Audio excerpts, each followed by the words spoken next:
walk in them for the good of your people, the good of all people made in your image, and for the glory of your name, we pray. Amen. Thank you for singing. You can be seated. So I told you that today we have some survivors who are going to share their stories with us.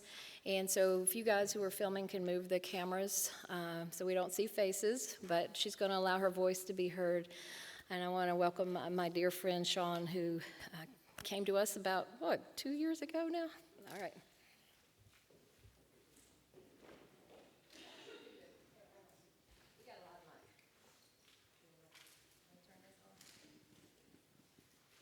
Hello.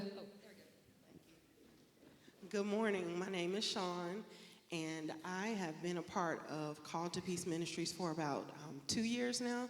I believe I came to Call to Peace in 2016, and I had been married for 26 years to my first husband, my only husband, and we relocated here to North Carolina.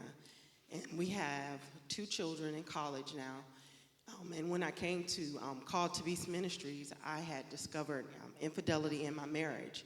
And we were leaders here in the city, and I did not want to just walk away. So I stayed for about a year and 6 months trying to fight and contend for the purity of my marriage. I was unsuccessful, so I decided to put myself first and leave after 26 years.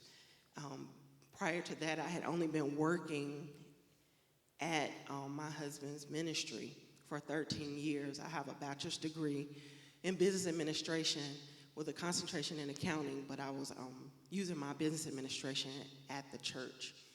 So coming out of my marriage, which I discovered once I started getting counseling and coming to Call to Peace Ministries, that I was a survivor of domestic violence. I was very shocked at the definition of domestic violence, and I experienced a little bit of all of it. It was physical, verbal, and definitely financial, which brings me here this morning to share a little bit of my testimony about how I've struggled financially coming out of working for 13 years, not in my field, and it took me about a year and probably about a year and 3 months to land a permanent job in my field. So I was working temp jobs.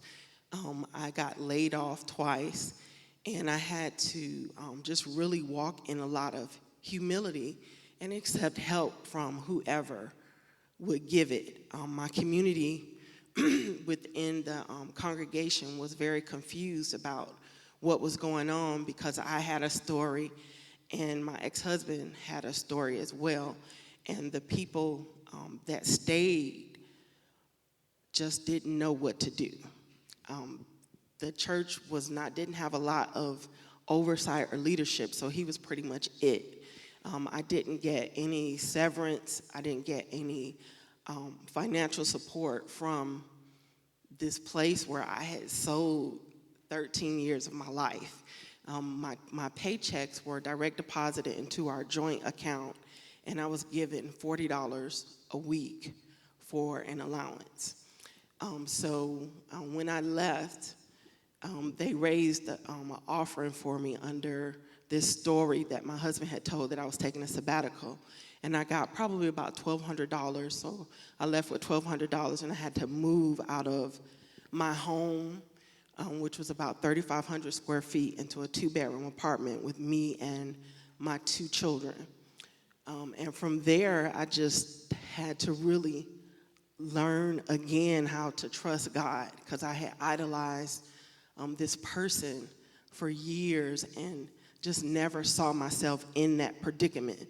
And so coming out, it's been a lot of humility, not knowing what's next, not knowing where my steps are. I've struggled with PTSD, and I just discovered that being at my new job where my boss had given me some constructive criticism, and it felt like the first day that I had discovered that my husband was cheating on me and sleeping with women at the church.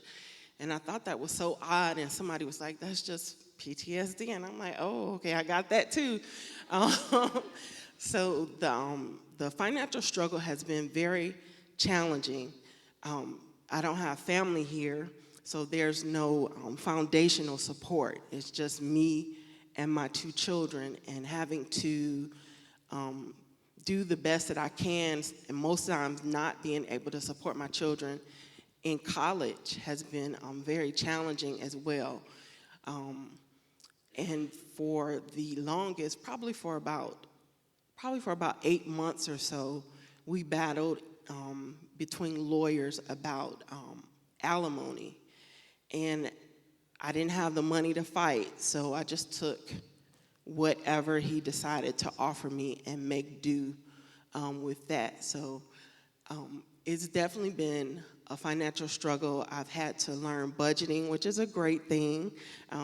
If I can make anything great out of this situation, it was definitely finding my own independence, my own self-independence, and then financially learning how to budget, how to stretch a dollar, how to make things work and ask for help when I needed it.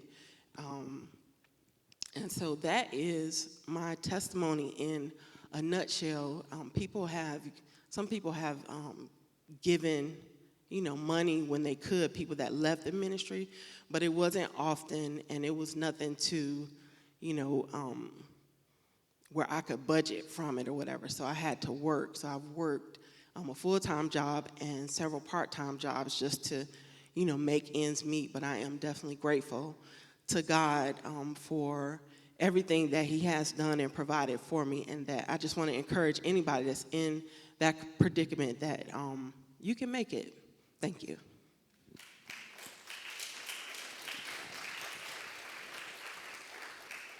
Now, Caroline Van Helms, come on up. I guess I could introduce you since I'm standing here. Caroline Von Helms, who is with Trinity Counseling, and is going to talk to us about barriers within the church. Good morning. Thank you, Sean. It is really hard for women to get up and ask for help and seek help. It's even harder when the people that they reach out to tell them that they don't really need it. It is a joy and a privilege to be here. As Joyce said, I am with Trinity Counseling. I'm a licensed marriage and family therapist here in the area. And prior to coming here, my family and I lived in Dallas, Texas, and I worked with Child Protective Services for about 15 years. And learned a lot about domestic violence in that job, and it is complicated. It is really, really complicated. I want to start out by saying a couple of things. First, I'm going to be using the pronoun she a lot, and primarily because that tends to be the victim of domestic violence, but as statistics say, 1 in 9 men will experience a physical assault by their wife. So do not think that it is just for women. The second thing that I want to say is the title of what I'm talking about today is Barriers in the Church. So it's going to be really easy to want to say, well, I'm not a pastor, so this must not be for me. But I believe the New Testament definition of church is followers of Christ. So if you are a follower of Christ, this message is for you. You can take this back to your church that you worship with, and you can share the information, because we all need to be advocates. So I'm going to start by telling you a story. Like I said, I lived in Dallas, Texas before I moved here. We moved back to this area about 6 years ago. And we were very fortunate when we moved back to be able to look for a home. It was fun. We thought about neighborhoods, we thought about bedrooms, bathrooms, all the things that you think you want. So we found it. It was great. We moved in, and my husband made the comment when we moved in, because I don't know if you've ever been to Texas, but there are no trees and there is no wildlife. And we were from Dallas, so it's all concrete. So for him, he's from Texas, this was like a new world experience. So he's like, there's just so much wildlife. And there were deer in our neighborhood, foxes, rabbits, birds, squirrels, all the things. So he said, I hope they don't get in our house.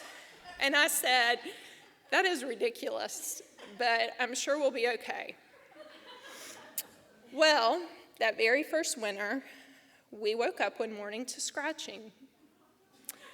And we have a dog, but that was not what we heard.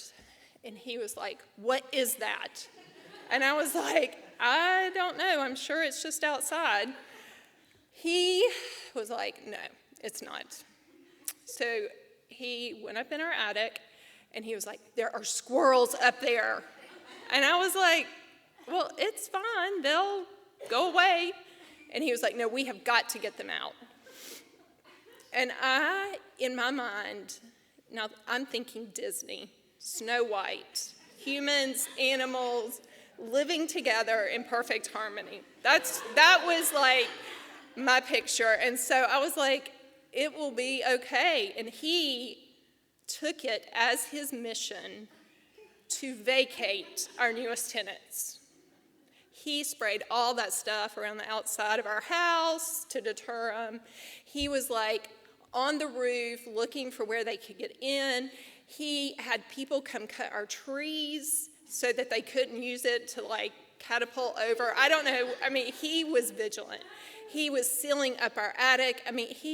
Bless his heart, he was ruthless.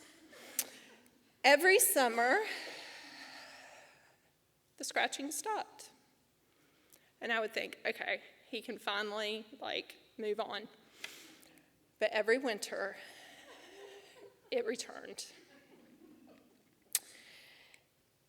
This July, 6 years after we had been in our home, 6 years, my husband had been battling squirrels. 6 years, I had been sitting back letting him. I walked in to my oldest son's bedroom. He's 16.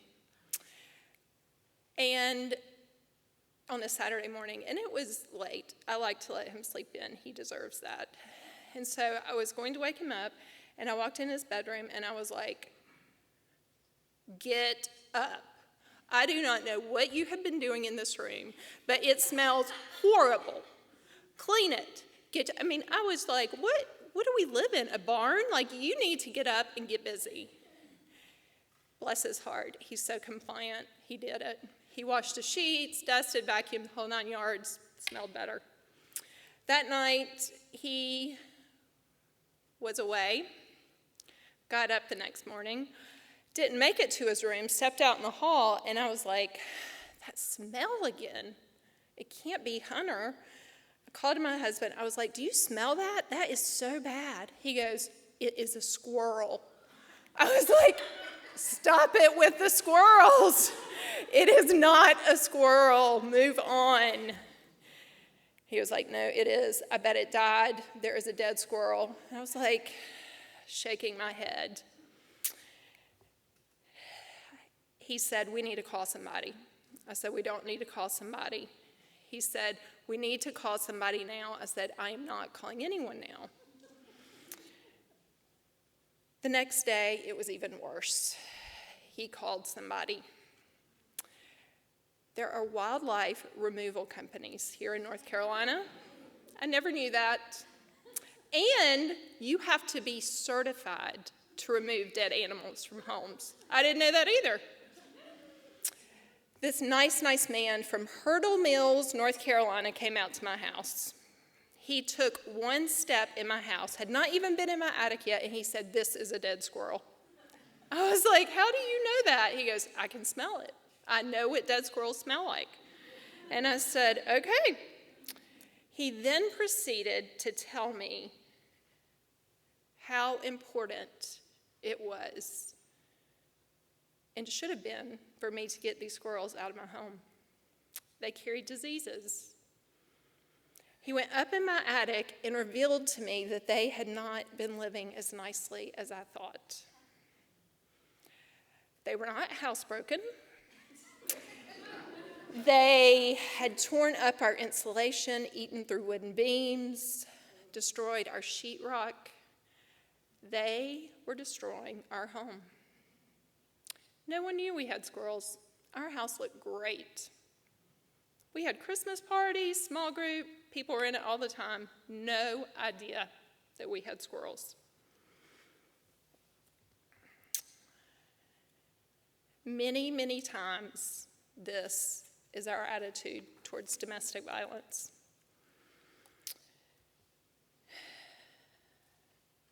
Hundreds of dollars were spent to fix my problems, but it took something dying to wake me up to it. My husband thought that he was doing all the right things. It took this man who was an expert in it to show him what he had missed. We can know that domestic violence exists, but think that it isn't that bad or deny it altogether. Not our church, not our small group, not our friends, not our home. You have heard several women yesterday, and even Sean just now say, "I had no idea. I had no idea that's what was going on." Sometimes women don't know. I know you find that hard to believe, but it is true. They don't know.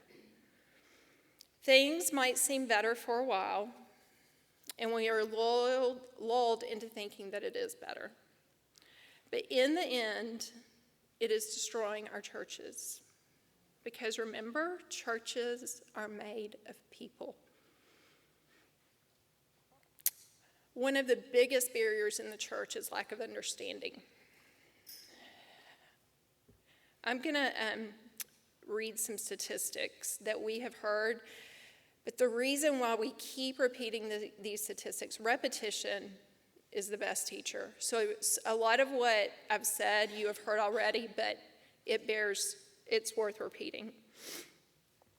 1 in 4 women and 1 in 9 men will experience some form of domestic violence. And these statistics come from the National Coalition Against Domestic Violence. They have a website. You can go there and learn a lot more. They say that in the U.S., an average of 20 people a minute experience violence in an intimate relationship. 20 people a minute. Think about that a minute. 20 people. Here's a financial statistic. It is estimated that victims of domestic violence lose a total of 8 million work days a year. That is equivalent to 32,000 full-time jobs. That's a lot of money and a lot of time. In North Carolina, last year, in the year 2017, 79 murders were attributed to domestic violence. That's more than one a week. 79. And if you go, to that National Coalition website, it sends you a link to your state to show statistics. And if you click on that link, they have gone through and they've listed each victim and they've listed the perpetrator. And so many of those victims are family and children and people who are trying to help. Remember, those people, a lot of them are in churches. So it's important to remember that it is in the church. That is probably one of the biggest misconceptions, is that it can't happen here. There was another study conducted by Lifeway among Protestant pastors about their knowledge and attitude about domestic violence, and here's what they found. Only 2 in 5 pastors knew of someone who had experienced domestic violence in the last 3 years. 2 of 5. Most believed, though, that the church would be a safe haven. Most thought that. But of those pastors, only 44% of them even knew if their church had a plan to deal with it. Less than half. They thought their church would be a safe place, but not really sure how we're going to keep them safe.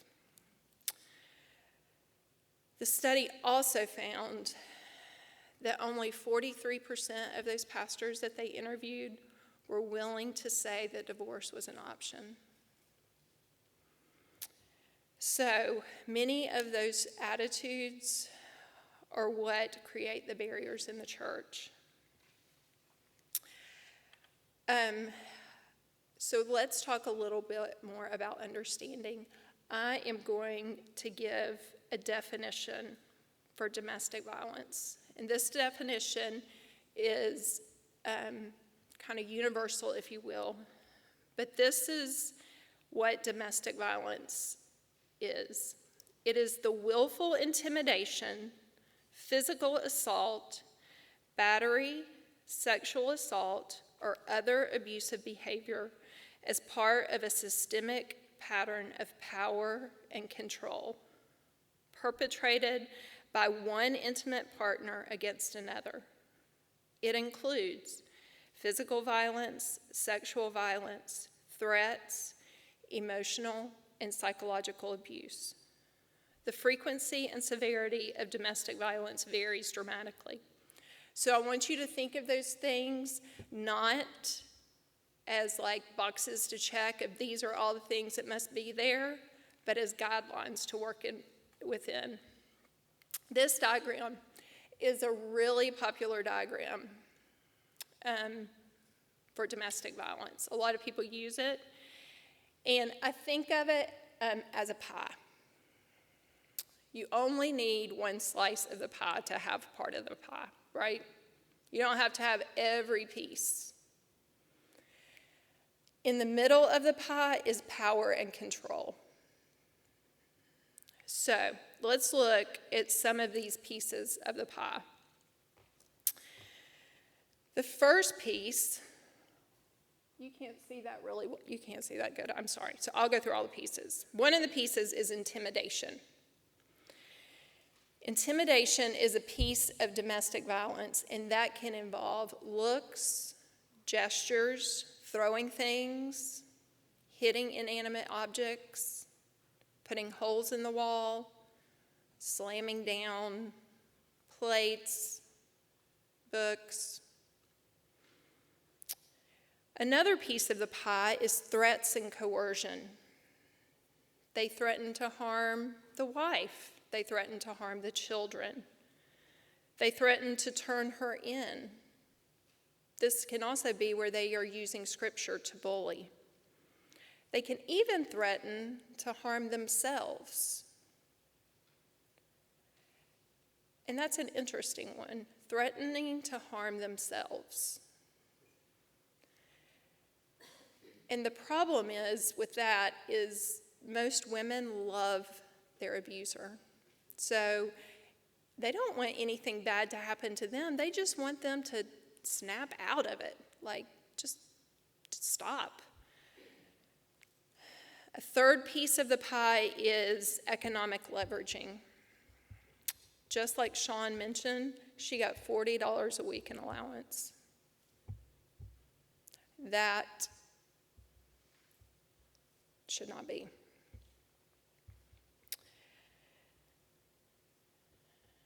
Sometimes they'll excuse that part by saying, well, she's not good with money. I'm the one that's good at money, so that's why I need. So there's excuses made throughout all these. Another piece of the pie is male privilege. This attitude of gender superiority, that somehow men are better than females. A lot of times in the church, this is where you hear that women need to submit fits in. And the idea of submission is used as a weapon versus a wonderful thing that happens between a husband and a wife in a marriage. Another piece of the pie, which is extremely common, is the minimizing, denying, and blaming. Well, it wasn't that bad. She's exaggerating. She's making a bigger deal out of this. She's just emotional. She's just sensitive. Those are all the things that you want to listen to and listen for when people are talking. Sometimes they deny altogether and say, I don't know what she's talking about. That never happened. And then it makes the wife feel crazy.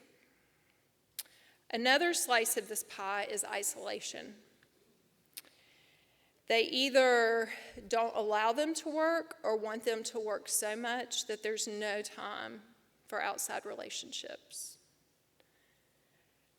They want her to stay home with the children because they really want her to stay home with the children and not have any friends.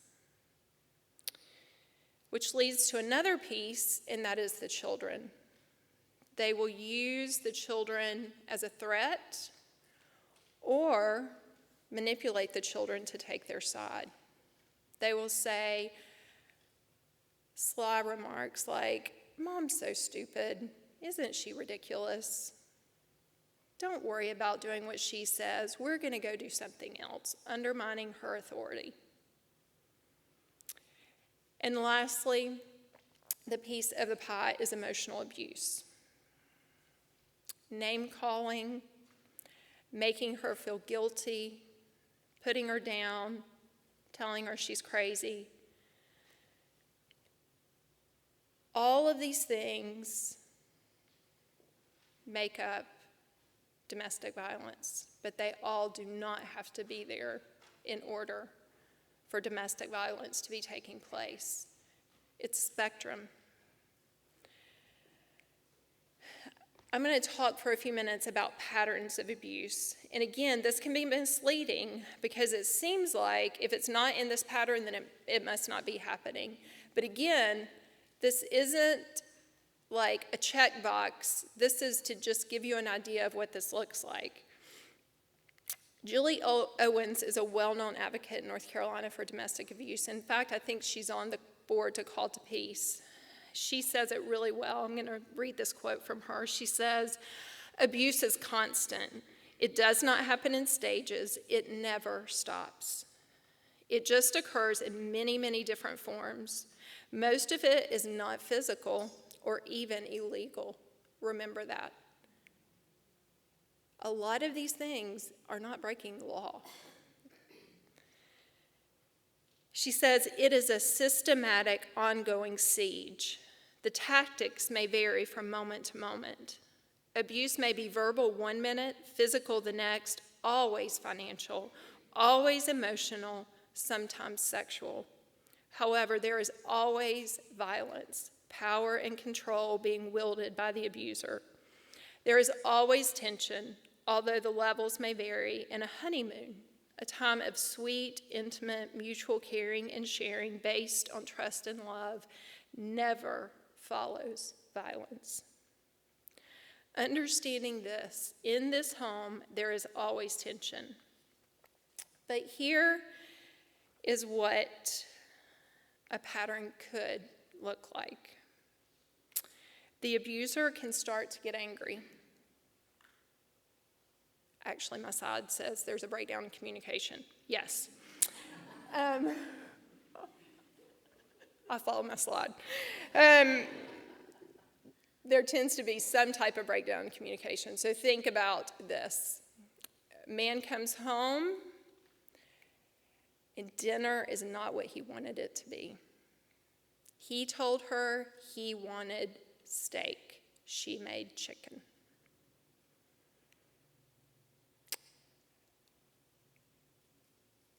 And the victim then feels like they need to keep the abuser calm. I'm sorry, I have steak. I can make a steak. It won't take me that long. Tension becomes too much, and then the victim feels like they're walking on eggshells. You'll hear that phrase a lot.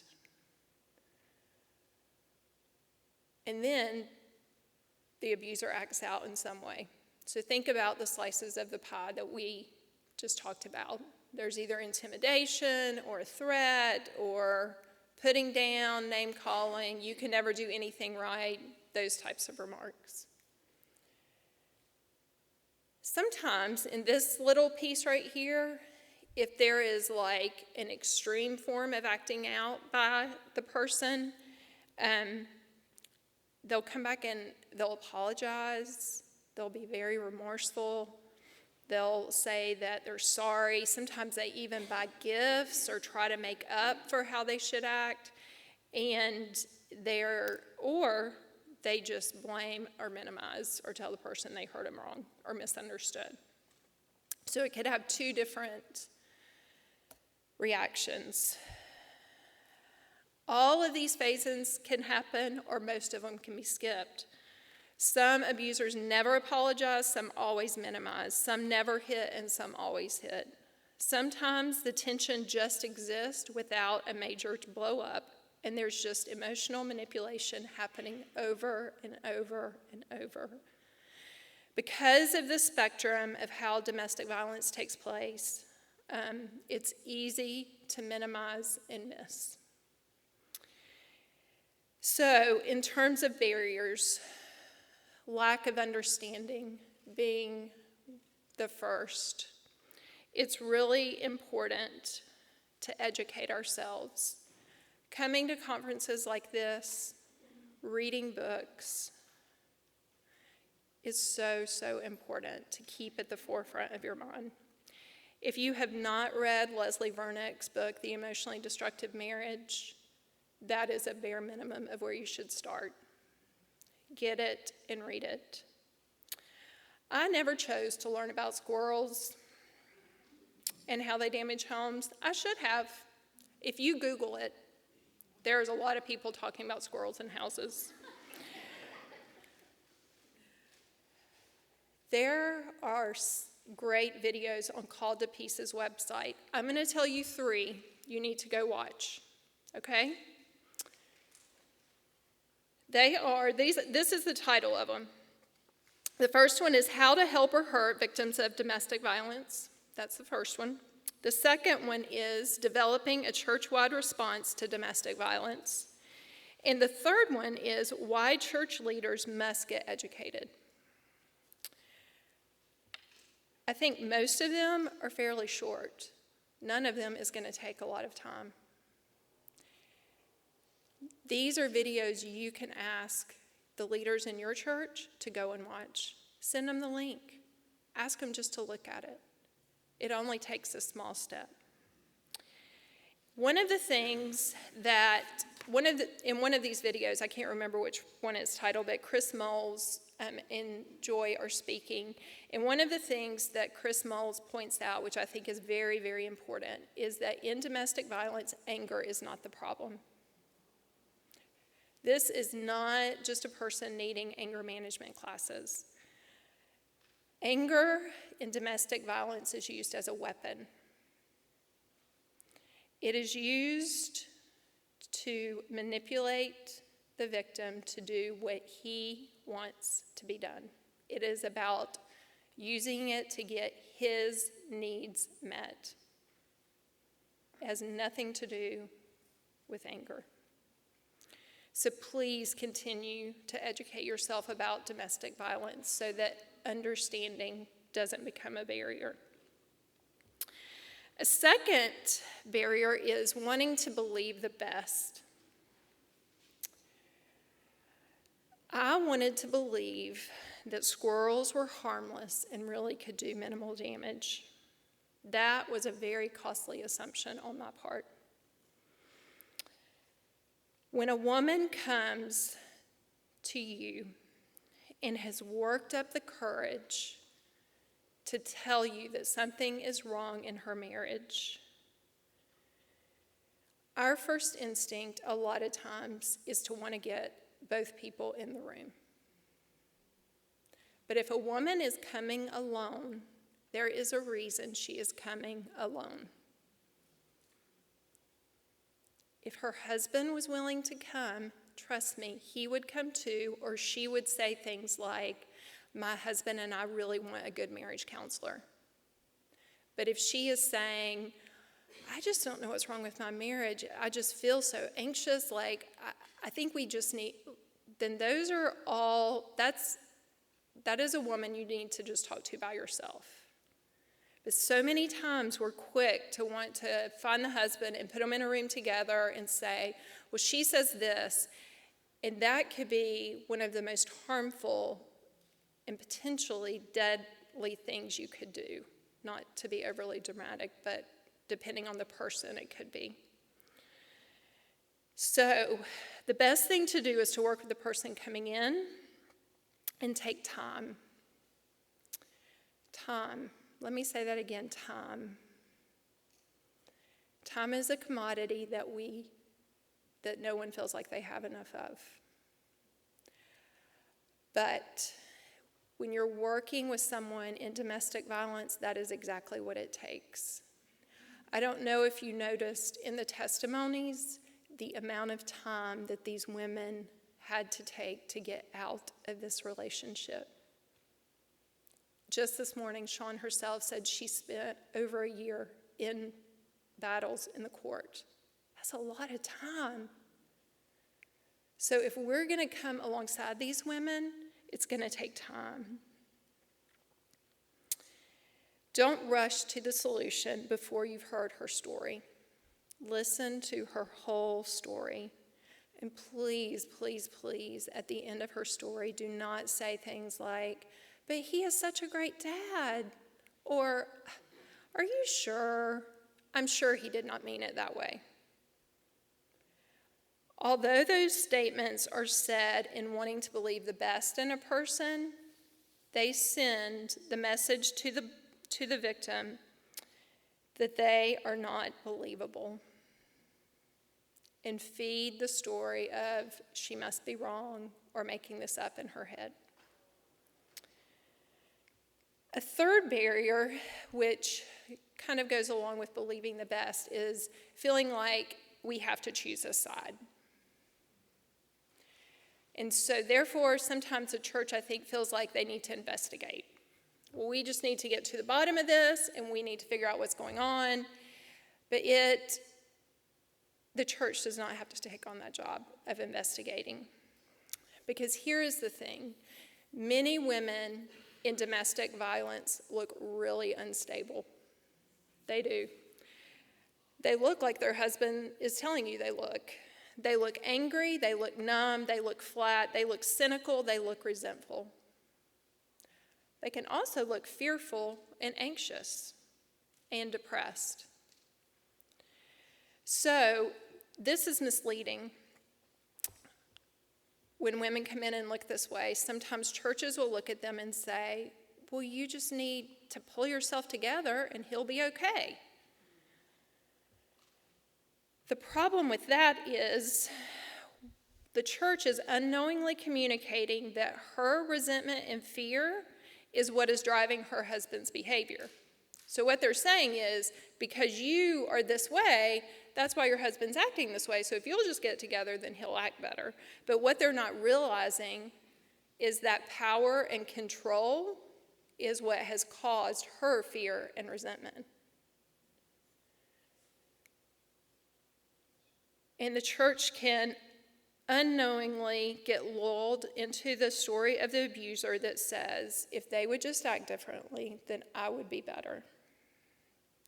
The abuser justifies their actions based on his wife's instead of taking responsibility for his own. I have even heard people say, well, I wouldn't have had an affair if she would have. And sometimes we in the church believe that and go, well, yeah, she should have kind of done that better. So instead of looking at each person in the situation and making them both take responsibility for their actions.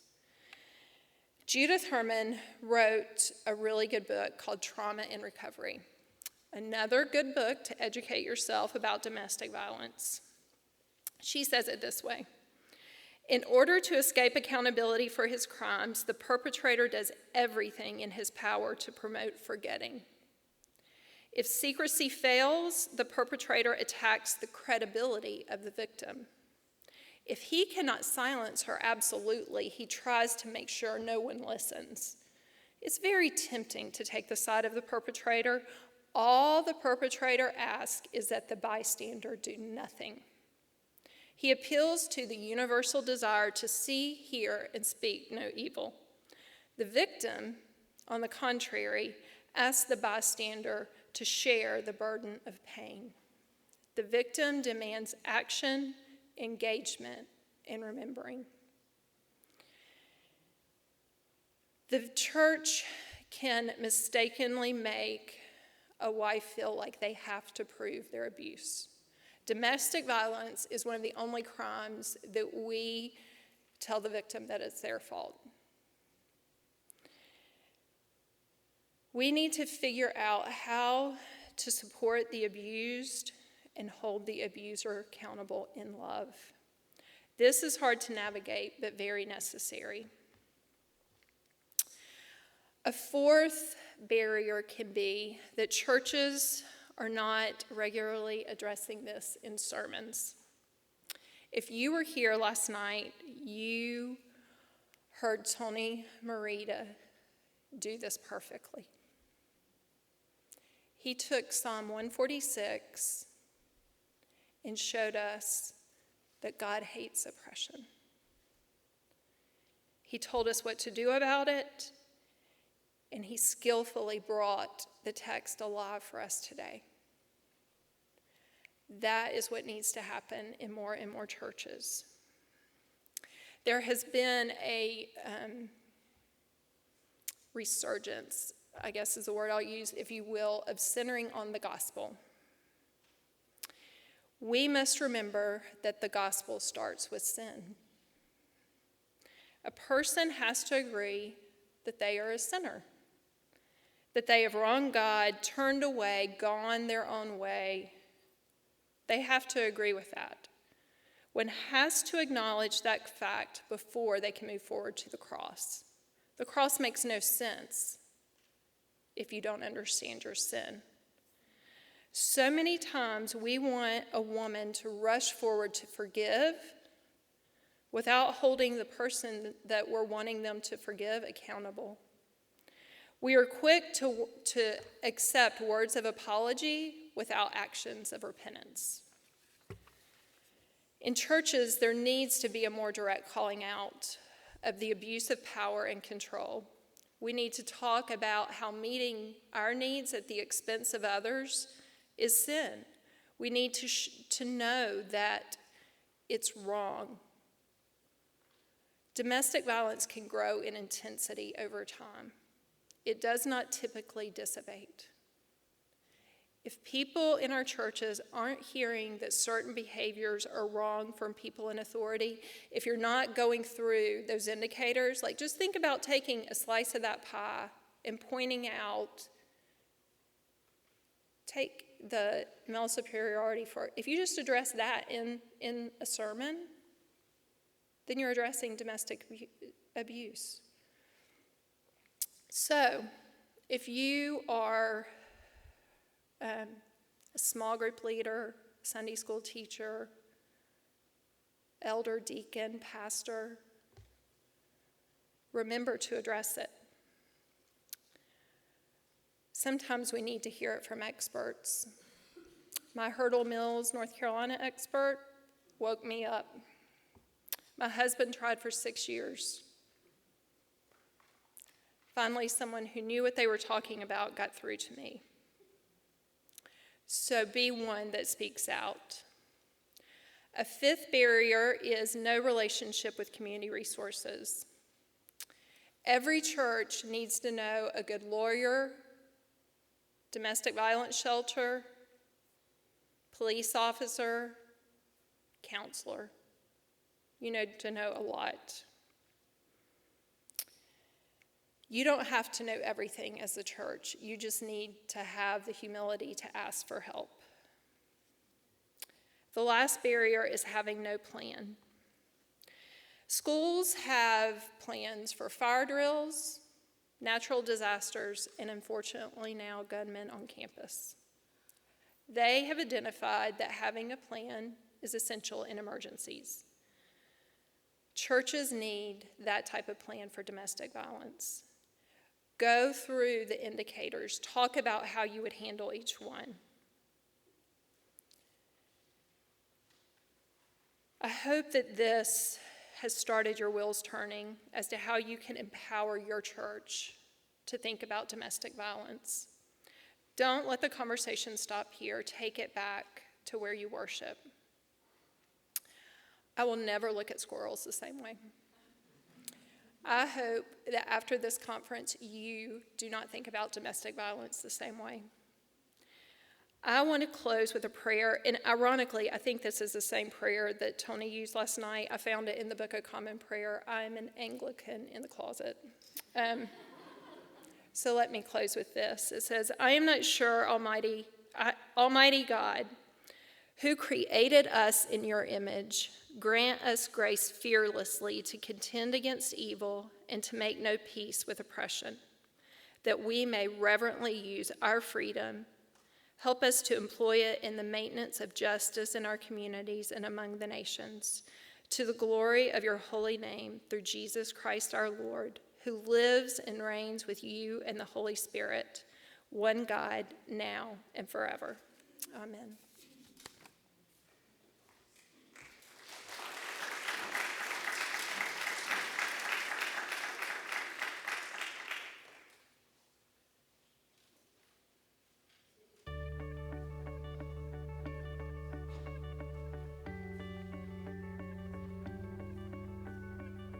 I can think throughout my lifetime, Joy, of people that I thought on the surface gave every evidence of having a picture-perfect marriage, only to discover that once they got behind closed doors, it was a hell on earth kind of situation.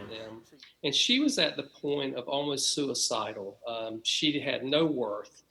He saw her as property. And so there's a clear violation of the will of God, the heart of God, the image of God. Sometimes can take years, to help a woman realize what she is in. Sometimes they don't even realize the depth of abuse that they're in. A lot of times, by the time people are getting wind of it, these women are just now finding their voices and are saying it's enough.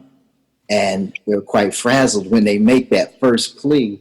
And unfortunately, their abuser often comes across very calm and cool, and with a very different story. Yeah. I wish I would have come out of seminary knowing all that I learned during that huge period of time. So that. Well, I do think that we have justifiably come under criticism because, again, though our intentions were good, we did not handle things well, and that's been exposed. Evidence, and what I came to realize was that as soon as a person who's had this experience encounters somebody who's treating them like they themselves are a criminal, it's very hard for them to trust. It's very hard for them to be able to share their story, and it just really compounds the abuse that they've already experienced. But when submission is forced upon another person, collectively, culturally, or personally, it ceases to be submission and becomes subjugation. And subjugation is oppression. Both sides. I came to realize that treating a domestic abuse situation with more conventional marriage counseling was not helpful. Actually, it was actually counterproductive.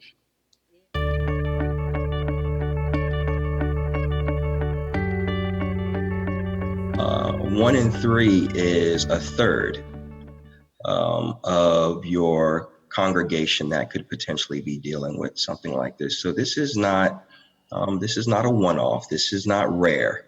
This is something that is happening in all of our churches in pretty scary numbers. Because as a church, you know, as much as we want to, we can't be everything to everybody. And I would much rather partner with people who are doing it right instead of reinventing the wheel. So we are so thankful that you have this ministry. So, you know, with so many churches not speaking out against it, it just raises the question, if we're not going to speak out about it, who will?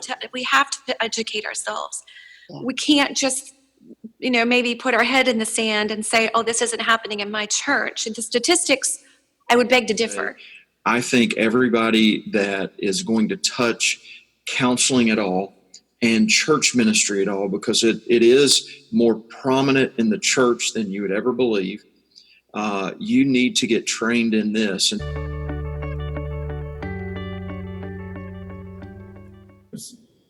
We're behind on the issues, and so Called to Peace is a ministry that is desperately needed in the churches. Because you will encounter this situation, and you will immediately find yourself saying, I don't know what to do here. And so one of the things I'm just really thankful for Called to Peace, for you guys' general ministry, for this conference, just for the personal relationship, is the ability to without judgment, call up and say, I don't really know I don't know what the right next move is, and have you guys who just have a lot more experience and have been thoughtful and a network. This is not just you guys going rogue, but I know you guys have a network of like-minded counselors and pastors who can just meet us right there and say, all right, let's serve the people who've come in our doors. And so it's so helpful to have Called to Peace there to help me at that moment, who had been involved in this for so long. I think you guys were so helpful in pointing me to resources and then just being in the room. In some situations, I found that the counsel and observations I might have made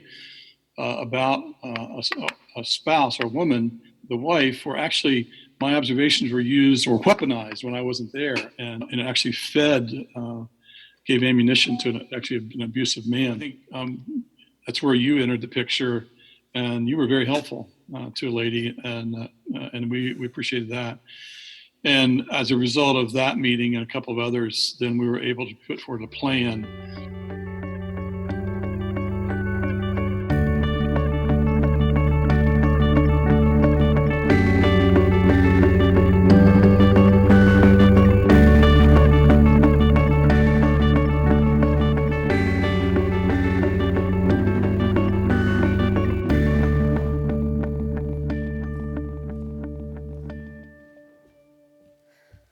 Okay, we're going to take a 10-minute break, so we'll see you back here at about 10:26.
Hey, if you come on back in, I didn't realize what time it was. We're going to eat away from your lunch hour. All right. Hey, Catherine, what's on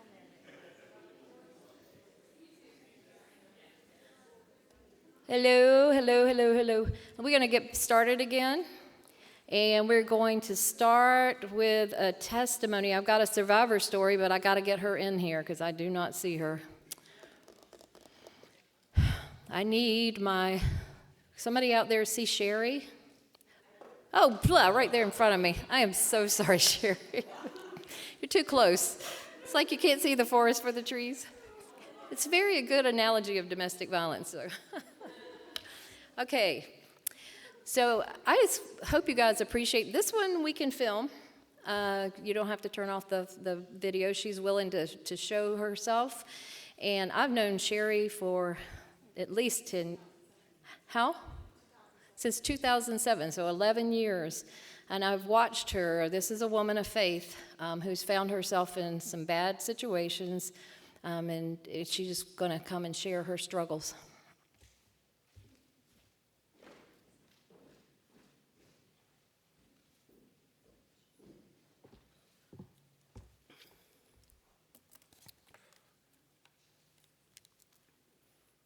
It looks different up here than it does down there, that's for sure. Well, good morning.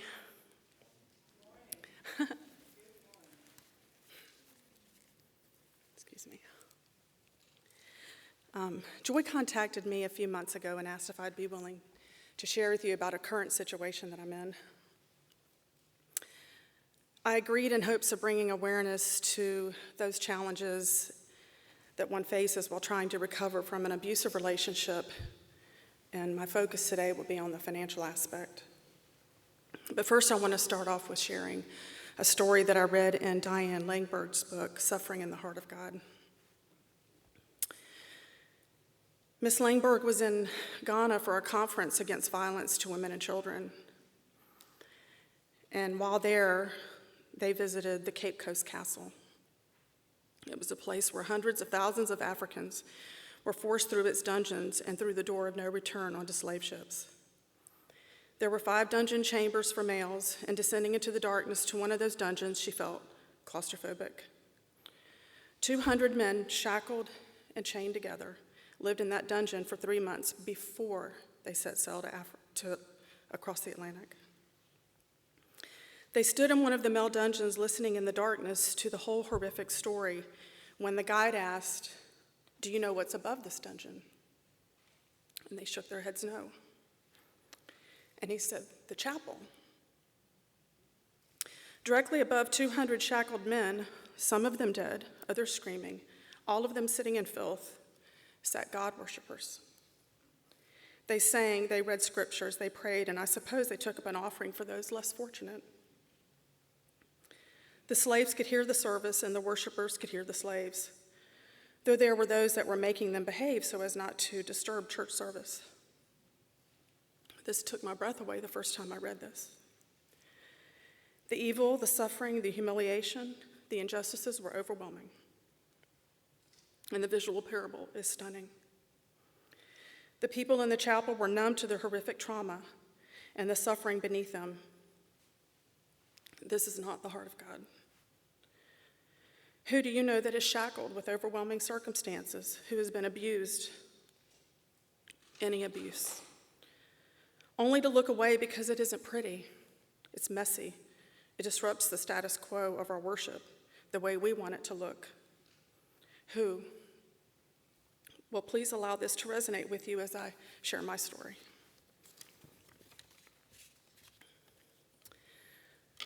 First, I am currently in my situation. So I'll be sharing with you what I feel is necessary to help you understand what has occurred, specifically financially, and how difficult it is to recover from it. And I'm still recovering. This might be difficult for you to understand, but I don't want to dishonor my husband with what I share. And what I share, I seek to be honoring to God. He will bring justice. I seek to trust him in this. My husband left our marriage April 25th of this year. I have not heard from him since. No communication, no vehicle, no provisions, no care, no husband.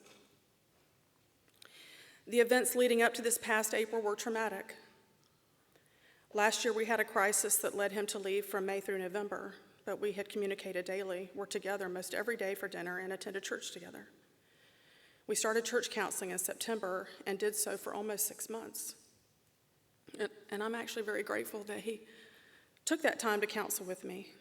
But the real issues that needed to be addressed in counseling to help us move forward were not. It is next to impossible to heal without addressing the issues that you know are present.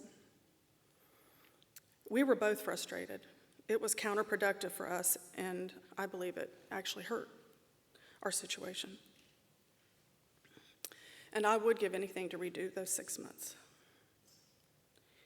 He came home in November, but the issues of safety and trust had not been established. And we were set to collapse, and collapse we did. The ensuing conflicts were breaking me. I became very ill. So in April, I asked my husband, I did not want to do this, but I asked him if he would be willing to give me some time in the home to heal from the destructive behavior that was increasing in frequency and intensity. He said yes, which I thought was very gracious, and I thought he was going to help me. And I really believe that.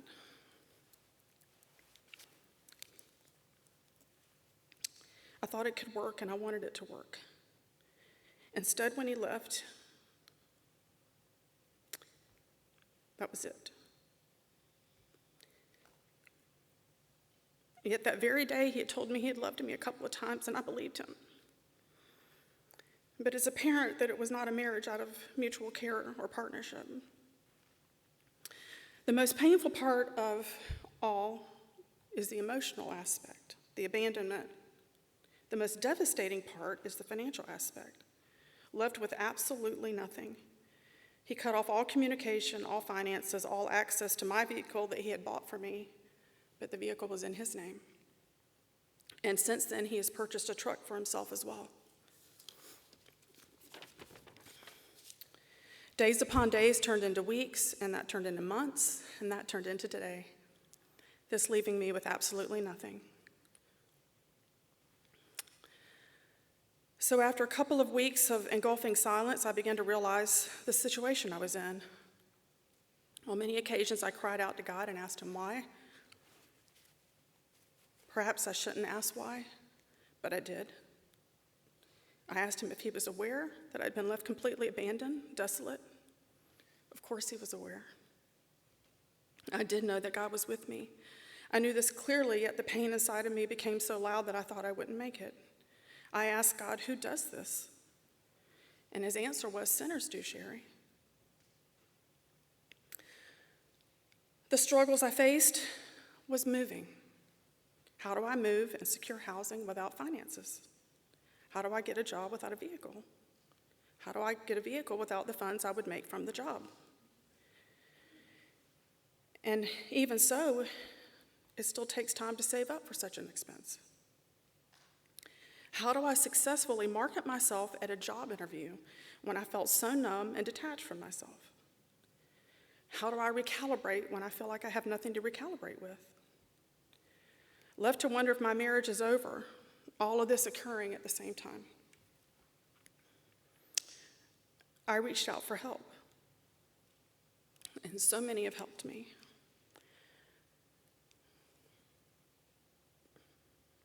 My children, and their support, and their healing as well. Joy, who I've known since 2007. Joy is the founder of Call to Peace, and she networked with many people in the community. It is impossible to understand how one person needs the help of so many people to get back on track. It blows my mind.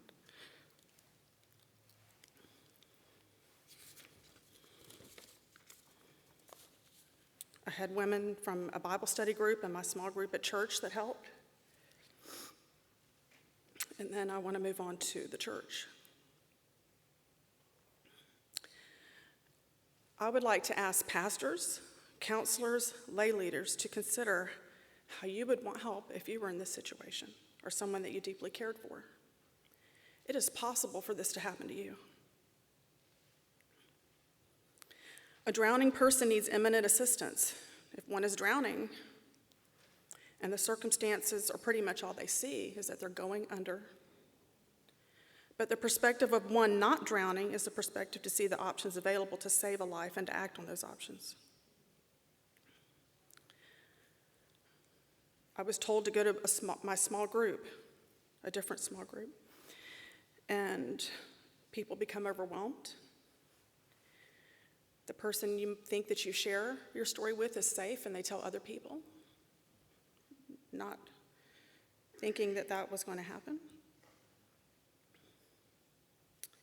When you're in an abusive relationship, you're not really deeply connected with your small group either. My husband and I went to church regularly, but you keep people at an arm's distance. You're not that connected. So I feel like it's a deferred responsibility, that the church put back on me to find a way to take care of myself.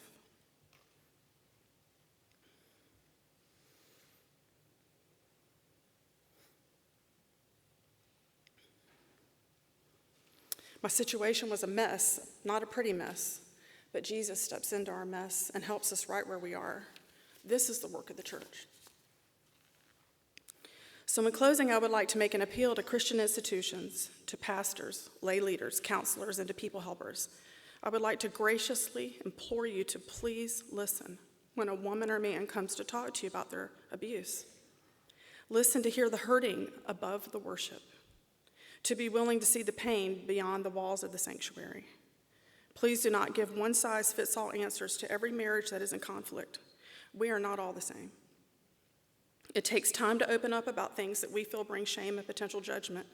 It will take time to feel safe to disclose it as well. Think Jesus. Think the woman at the well.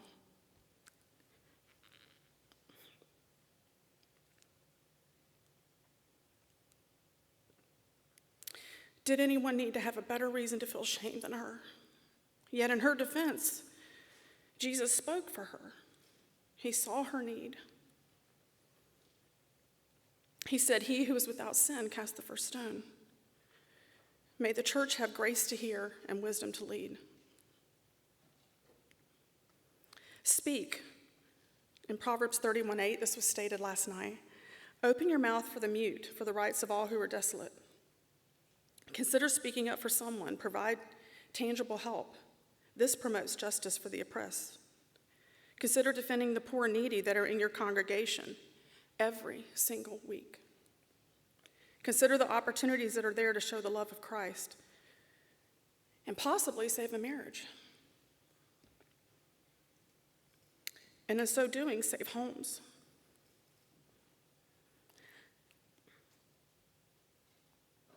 Homes that are a part of the body of Christ. You are needed to help those who are broken to be restored.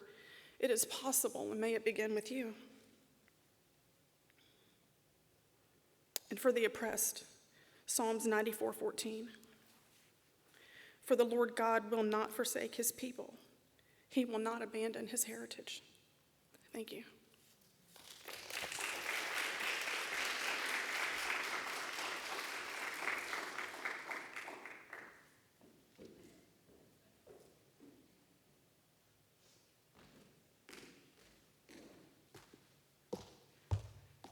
Good morning, friends and family. I am Monica McInnes, and I'm the Executive Director of Safe Space Incorporated. We're located in Lewisburg, North Carolina, and we serve Franklin County and adjacent communities, typically in that northern area. Joy and I met through It Works, actually. couple of moons ago, and she had a dream. And I'm so proud to be here with you, actualizing this great mission. I say all the time, sometimes God gives folks pulpits, so I feel real funny right now. But he gave me safe space to work my ministry that I ran from for a number of years. I have been the director of Safe Space since 2014, and I'm a trailblazer for issues that impact women and children. My engine is fueled and my ministry is fed through my own testimony of being an incest survivor and being sexually abused from the age of 8 to 16. And my abuser being my father, my Sunday school teacher. He was the church leader. My family was like the Oprah and Stedman of Stokes County. If anybody's ever heard of a small town called Walnut Cove, that's where I'm from. And he could do no wrong, and his image still stands to this day for 47 years as I have hid behind the shame iron wall that has propelled me to do this work and push me forward. And a lot of times I hear in this work that we should just leave. Why do we stay? And I used to be one of those people. At 16, I had the unfortunate experience of losing one of my favorite aunts, who was also abused. And I lost her to domestic violence. And at 16, I did not understand what that looked like. And now I stand here today in this month of Domestic Violence Awareness Month, just thinking about her as I hear the different stories of survival and how we move from victim to survivor to thriver.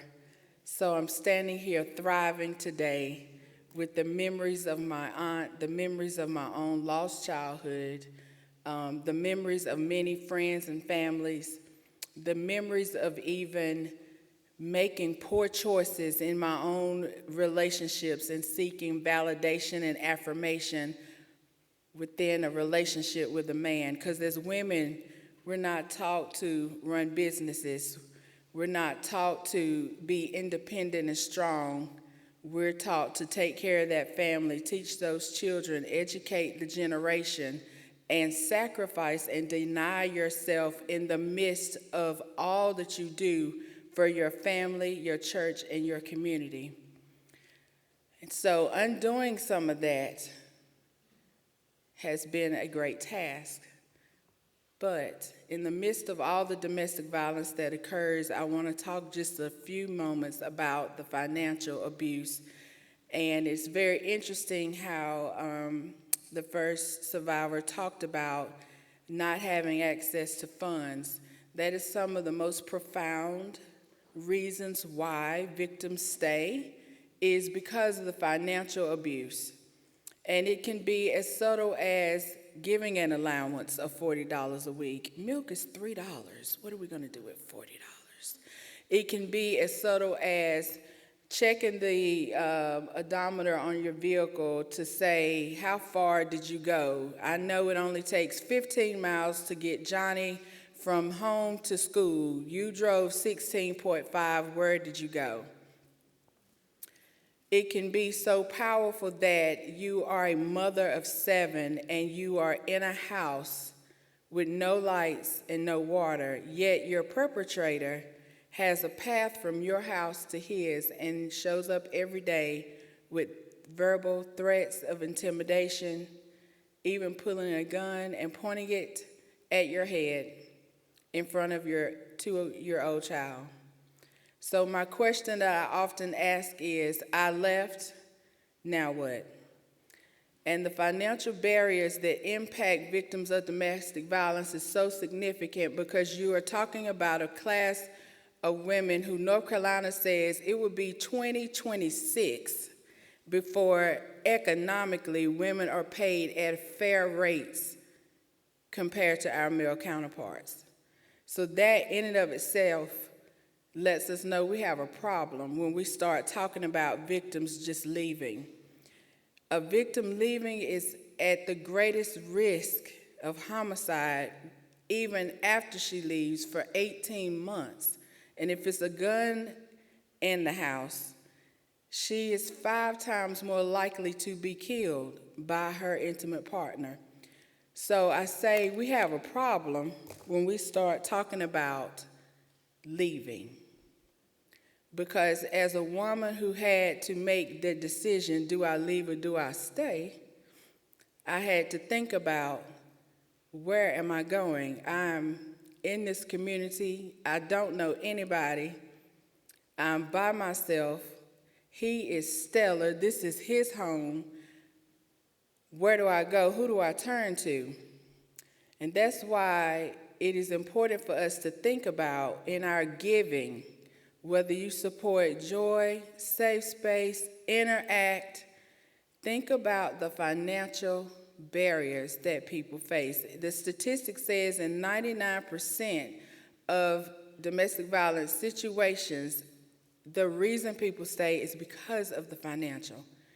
I'm leaving, and yes, Safe Space has a beautiful 13-bed shelter, and we stay consistently full. Interact is consistently full because it takes more than 30 days to start over. So I would just like for you to imagine for one moment, if you will, leaving your home with nothing but the clothes on your back and 7 children in tow. And DSS has called and knocked on your door and said, if you don't leave, we are taking your children.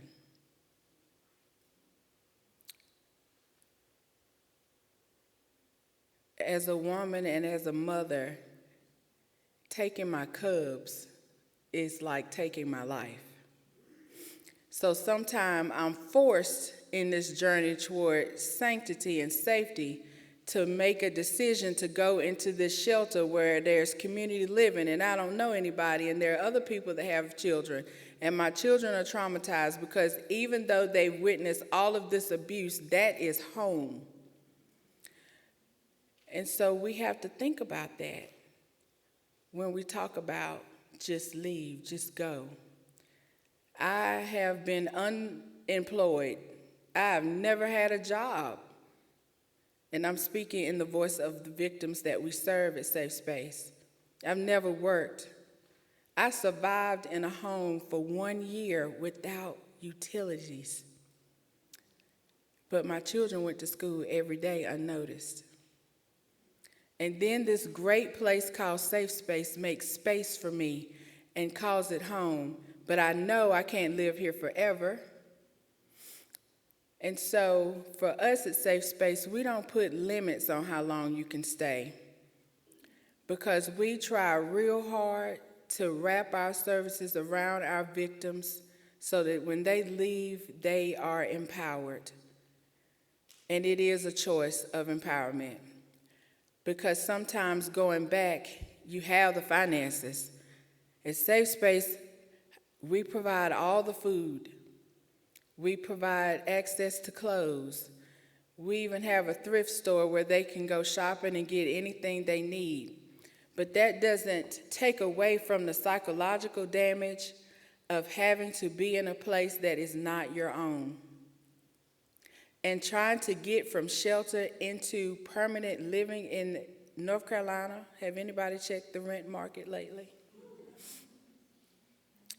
$1,300 for a 3-bedroom. I have 7 children. How? What am I going to do? Never worked.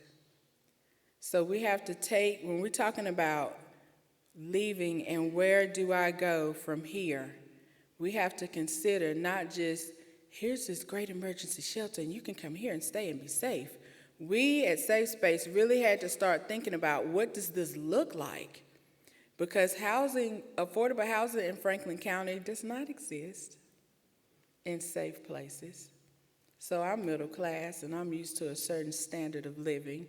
and now you're expecting me to go stay in a place that's $200 a month, is unsafe, and the drug epidemic is happening all around me and crime. And so where am I supposed to go and what am I supposed to do? So in our action in the faith community, it is important to not only think about these things during Domestic Violence Awareness Month, but all year through. If I had to give you a call of action, I would say, in your financial planning, put a domestic violence program in your budget. You would be surprised what nonprofits like Joy and Safe Space and Interact can do with those funds. I was at a group meeting with Moms Demand Action talking about the correlation between domestic violence and guns. I think it was Thursday night when the hurricane was coming through. Was that Wednesday or Thursday? I can't remember. And the young lady gave me $20. She said, I know this won't do anything. It's probably not much. I said, this is $10 I can take and buy 2 gas cards for a victim who's never worked, who has a job interview, who needs to get from our place to the job interview. So little things like that really do make a difference because the need is great. Think about it when you graduated from college and my mom gave me my bedroom suit, and that's the only thing I had in my apartment.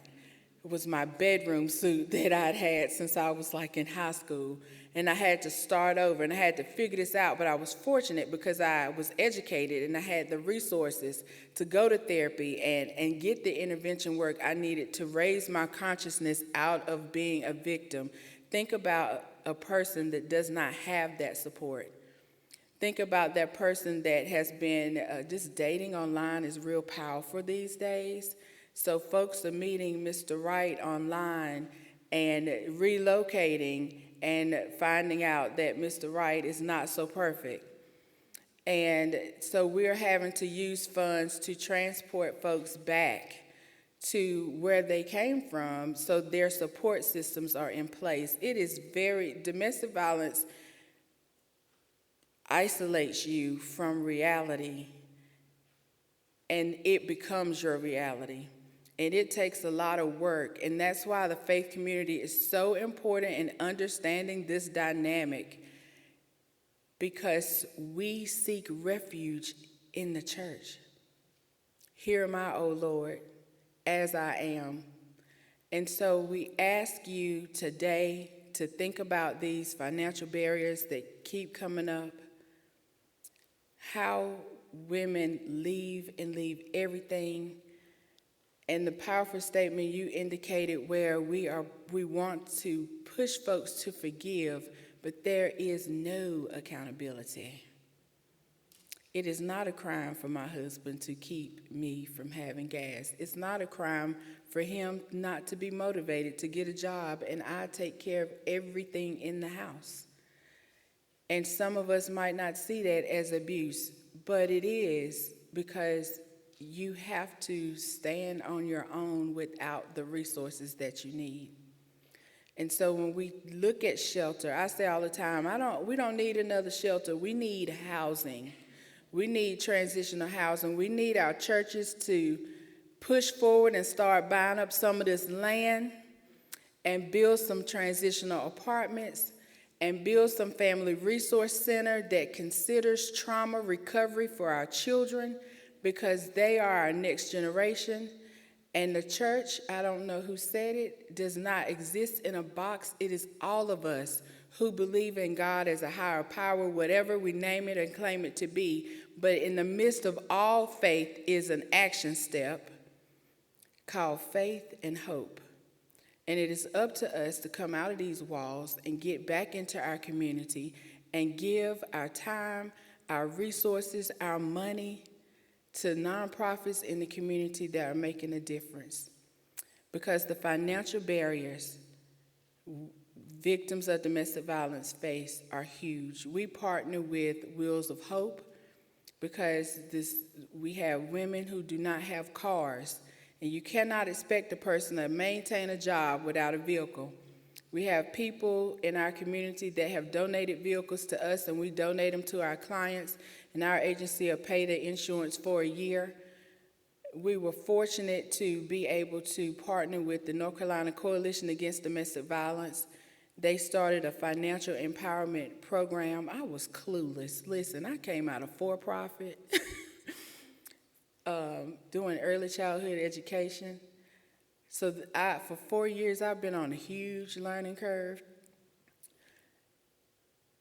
But the financial piece of it and the work that we're able to do with the Coalition Against Domestic Violence in establishing a flex fund. If you go to the Department of Social Services as a victim of domestic violence, you have to retell your story. You have to show all kinds of documents and why you need help and statements from everybody from the president down to plead my case. And for a woman to ask for help, that is our most vulnerable state of being. And we started a flex fund so that when our clients, whether they're in shelter or they're coming through our crisis center doors, if they need help, we're writing a check. And I would say in the past 6 months, I have spent probably $15,000 helping people just with rent, utilities, and water. So if you at the church are thinking about how can I help, start a flex fund where a victim doesn't have to come in and tell her story, but a simple phone call from Joy would equip that client with the financial resources they need, and they don't have to go through a whole lot of paperwork. Because our victims are traumatized. We don't trust the system because the system hasn't worked or responded. And the question of what is the government going to do to help? We have the Violence Against Women Act, and we have the Victims of Crime Act that sends money down to the state. And North Carolina has gotten millions of dollars, and nonprofits are applying. But if you don't meet certain standards, you don't get that money. So sustaining a nonprofit is very difficult. So I'm on a soapbox right now. But the point I want to make, I don't know how much time I had, but the point I want to make really is let your faith work in action.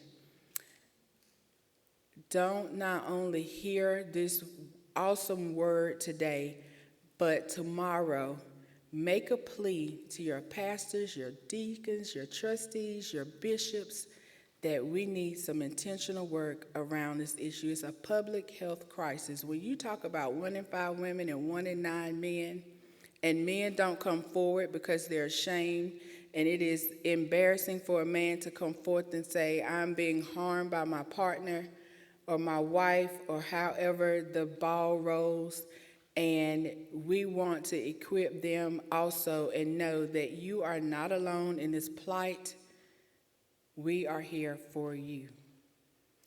Thank you all so much for your time. Much appreciated.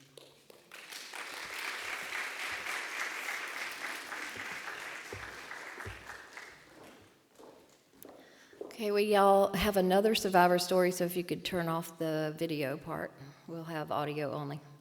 I would like to welcome Elle. She and I met, this spring at a conference down in South Carolina. She's from Charlotte, and I'm going to let her tell her story. Oh, I'll bring the, however you want. Got to get this one going. Yep.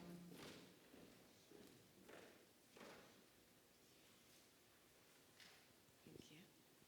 Good morning. My name is Elle. I was bought at a price, and my whole being belongs to Christ. That might seem obvious, but I have spent the last 7 years fighting for that truth. Because of this, because I've been bought by a price by Christ, I have the right to have my own thoughts, my own feelings, my own will, my body, and my identity. These are some of the things that he's bought for me. However, my husband did not believe the same thing. He did not believe that I had the right to have my own thoughts and feelings, my own will, my body, my identity. Instead, he wanted to say, no, you belong to me. It was a 13-year struggle to hold on to the truth that I had been bought at a price, that I had been bought for Christ's pleasure and for Christ's glory. that my body, my soul, and my spirit belonged to him. But my husband felt entitled, and that my body, soul, and spirit existed for his pleasure and for his glory. Again, he wanted to restate that I belonged to him and not to Christ. I was experiencing emotional, mental, physical, willful, and spiritual abuse of power.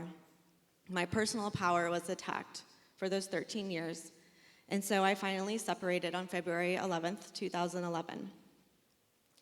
And I immediately went to my church for help. I said, please help. I have an abusive marriage. I have an 18-year relationship with Christ. I have a broken covenant due to abuse, God told me. I have a calling as a mom of 4 children. I have a credible testimony about my marriage, and I have a sound judgment. Please listen to me. And I belong to Christ, I reminded them. However, I got the response when I said, I have an abusive marriage. They said, I think you have a relationship challenge between 2 equal sinners.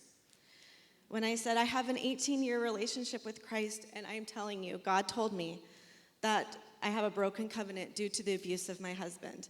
They said, whoa, no, the Bible does not say that. And so you do not hear from God, and so then you are clearly in rebellion with him. I said, please, I have a calling as a mom. They said, children need their fathers.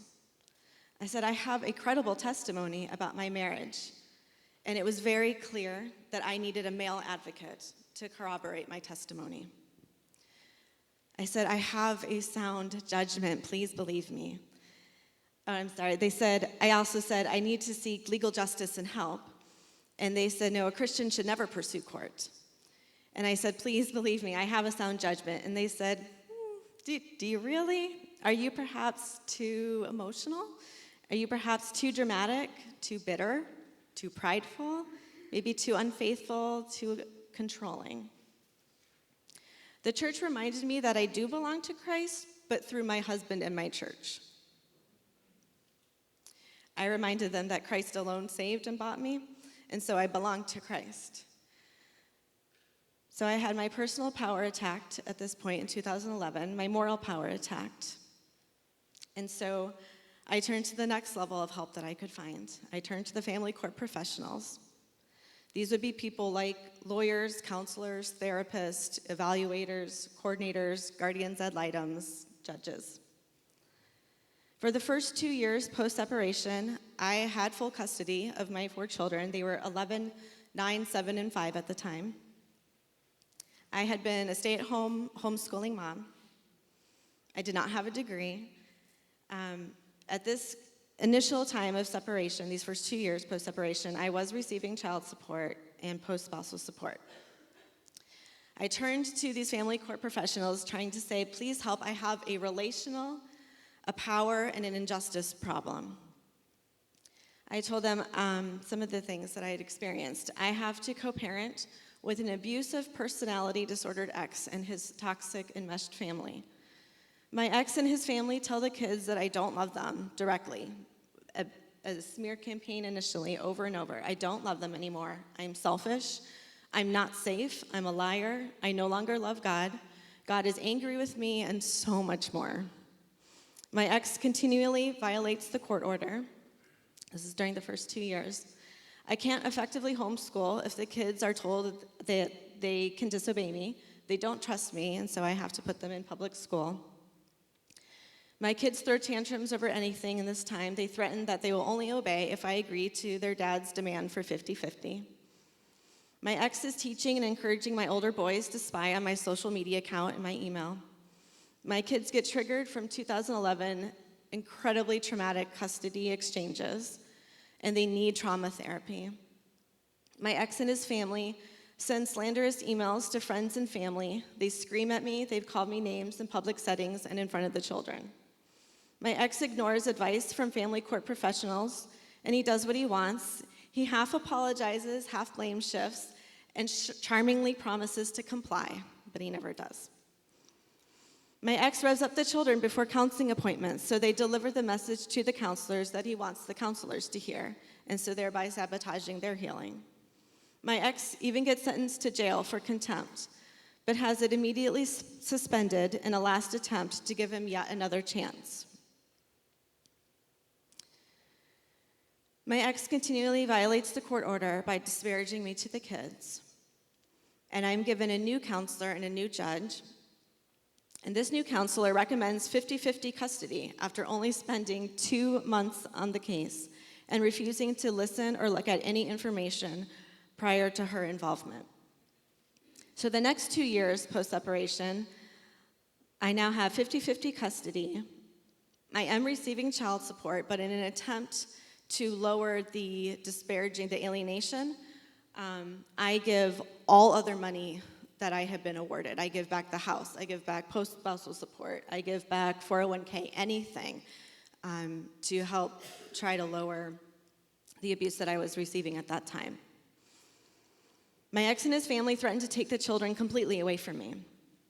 My ex and his girlfriend during this time get pregnant, and his family and his kids keep it a secret from me for 7 months. My children's counselor testifies in our custody hearing as a custody evaluator while only providing therapeutic services during these sessions, which is completely unethical, and I was unaware of that at the time. Our judge determines that going on a 12-day mission trip and spending time on my phone and social media is evidence that I am an emotionally detached and selfish mom, and that I should not have at least half custody. Our judge determines that because I did not tell my ex that I wanted to leave with my children before separating, because I had taken my children to my dad's for the weekend and waited about 4 or 5 hours before explaining to them what was happening, that I had severe lack of judgment and emotionally harmed my children.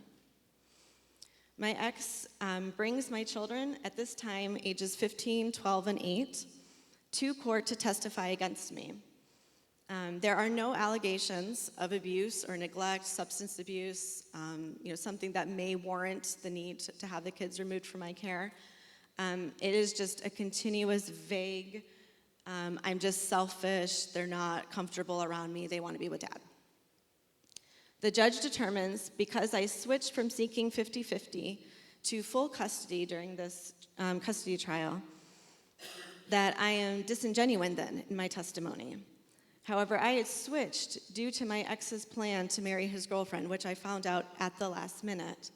And this was a woman who, she struggled with substance abuse. This was all in her own court hearings. She had been diagnosed with borderline personality disorder, and she herself did not have full custody of her older 2 children.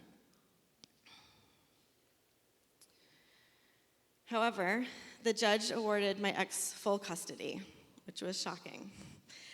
And so I was awarded children, my 4 kids, every other weekend, plus Wednesdays throughout the school year, and then 5 full weeks during the summer. The judge makes me pay over 25% of my poverty level income in child support to my ex, who makes 6 figures. I can't make financial ends meet. I have to move out of my 3-bedroom apartment, and I move into a 2-bedroom, 900 square foot duplex. This was in January of 2015. So the next 4 years, I have my children every other weekend. I'm paying child support. During this time, these are the last 3.5 years at this point, my oldest son refuses to come on the weekends. This changes. My second son later refuses to come live with me on the weekends. My ex is compelled by the court to resume custody. He legally agrees, and so I drop the contempt case. And then he immediately disregards it. And my boys have never stayed with me on the weekends since 2016. They came to see me on Wednesday nights for about 3 months, and then that stopped as well. We were given a new reunification counselor. She sees the inconsistencies and the alienation. My ex makes it very difficult to keep these counseling appointments. I have paid over $5,000 towards counseling in the 3-year span, but he refuses to meet with her at almost every request. My ex, during this time, gets remarried to a new woman after 3 months of dating, and she moves her 3 children in. My ex goes to court with his ex-girlfriend for custody of their daughter, and basically has done the same thing, blackmailed that mother, through withholding of their child, and he is awarded more custody than he had to begin with. My daughter stopped coming on the weekends in January of this year.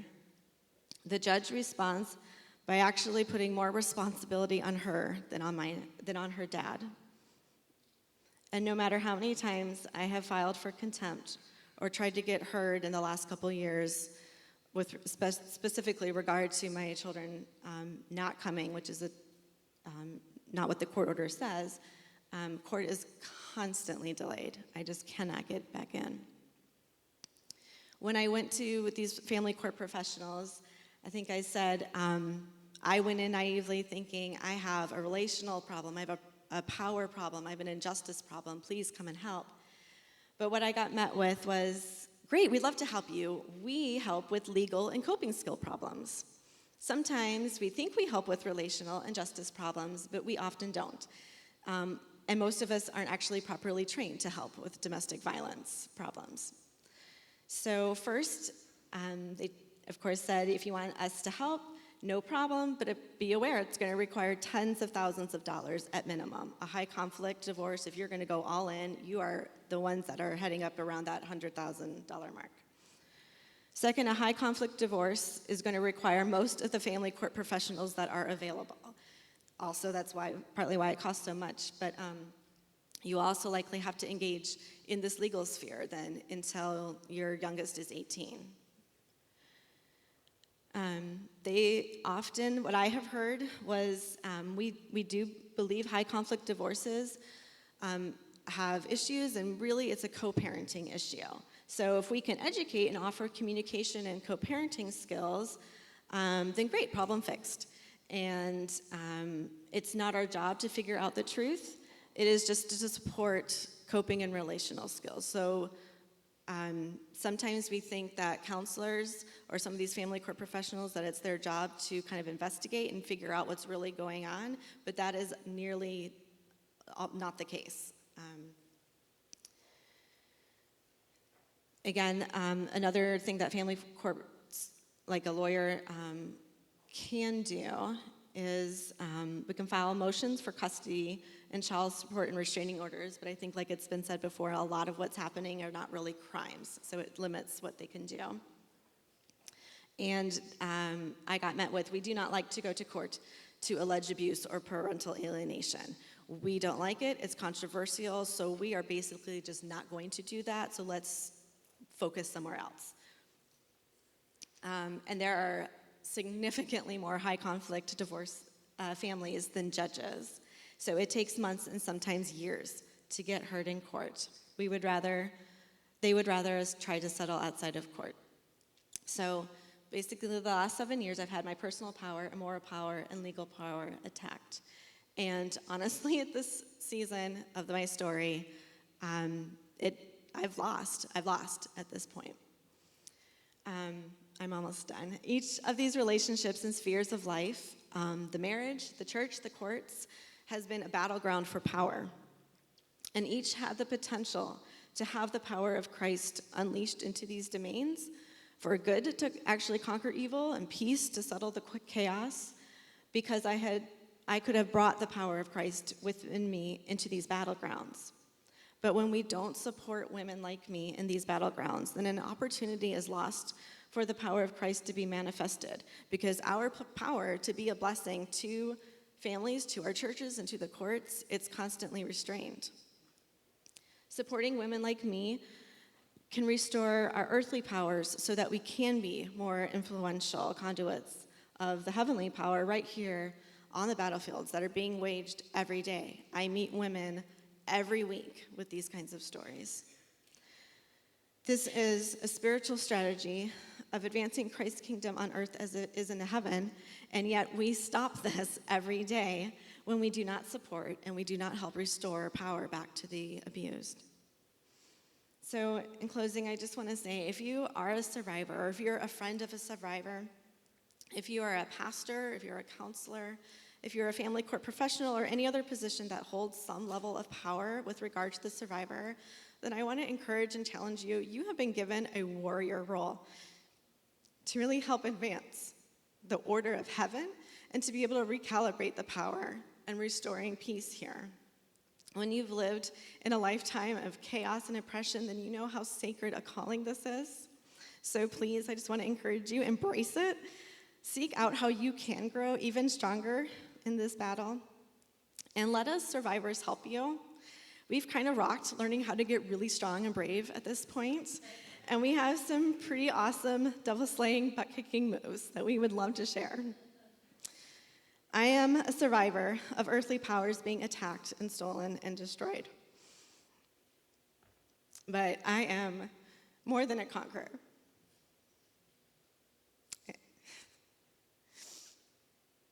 And that can't be taken away. And so, because of that, I can stand up here, and I know that my story isn't done yet. But thank you for just listening to this chapter of it.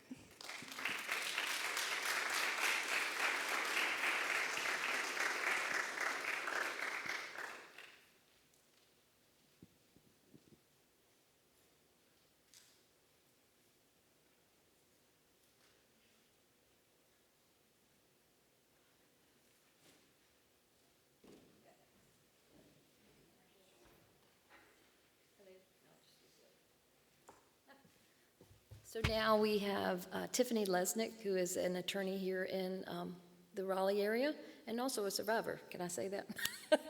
All right.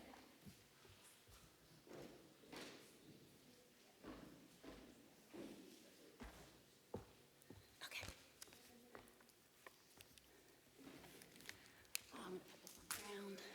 Good morning, everybody. Thank you, Joy, for organizing this conference and Called to Peace. Thank you, everybody, for sharing your stories. It takes enormous courage, but it means a world of difference. Listening to everybody talk this morning and having conversations, I realized that I have a lot to talk about. And usually my session, people's eyes tend to glaze over because the legal portion of the discussion tends to get pretty boring. Let's see, we can go to the next slide. My name is Tiffany Lesnick, and I operate Lesnick Family Law with my husband, Richard Wagaman, who's sitting in the back. He is also an attorney. We are a husband and wife team. We are both people of faith. And my poor husband, I will say, he gets abused in our office every day because we get so many phone calls, and I understand the perspective, but most the women who call do not want to talk to him.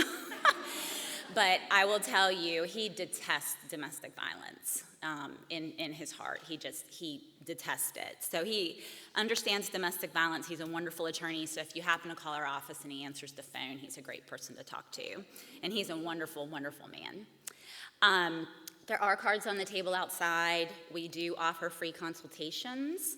And we also have a legal clinic, discounted legal services for anybody who needs some additional help. So you're welcome to contact us.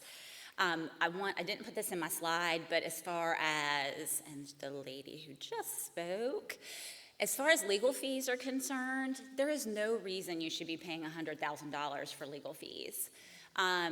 If you do a Google search for family law attorneys in Raleigh, North Carolina, the attorneys who pay the most money for advertising will be the first attorneys that show up on your Google search. So those are the attorneys you potentially may want to avoid because they're going to be the most expensive. You may want to reach out to counselors, therapists, people you know, go to Yelp or other blogs and see if you can find some other attorneys who are specifically trained in domestic violence and who may be a little more affordable. If you go to an attorney's office and they ask you to put down a deposit of $20,000, that may not be realistic for you, and you may end up paying $100,000 to $200,000 for your case. High conflict cases are very expensive, so you need to shop around and not just instantly go with the first person that you meet. So I will say that about attorneys and attorneys' fees, and we can go to the next slide.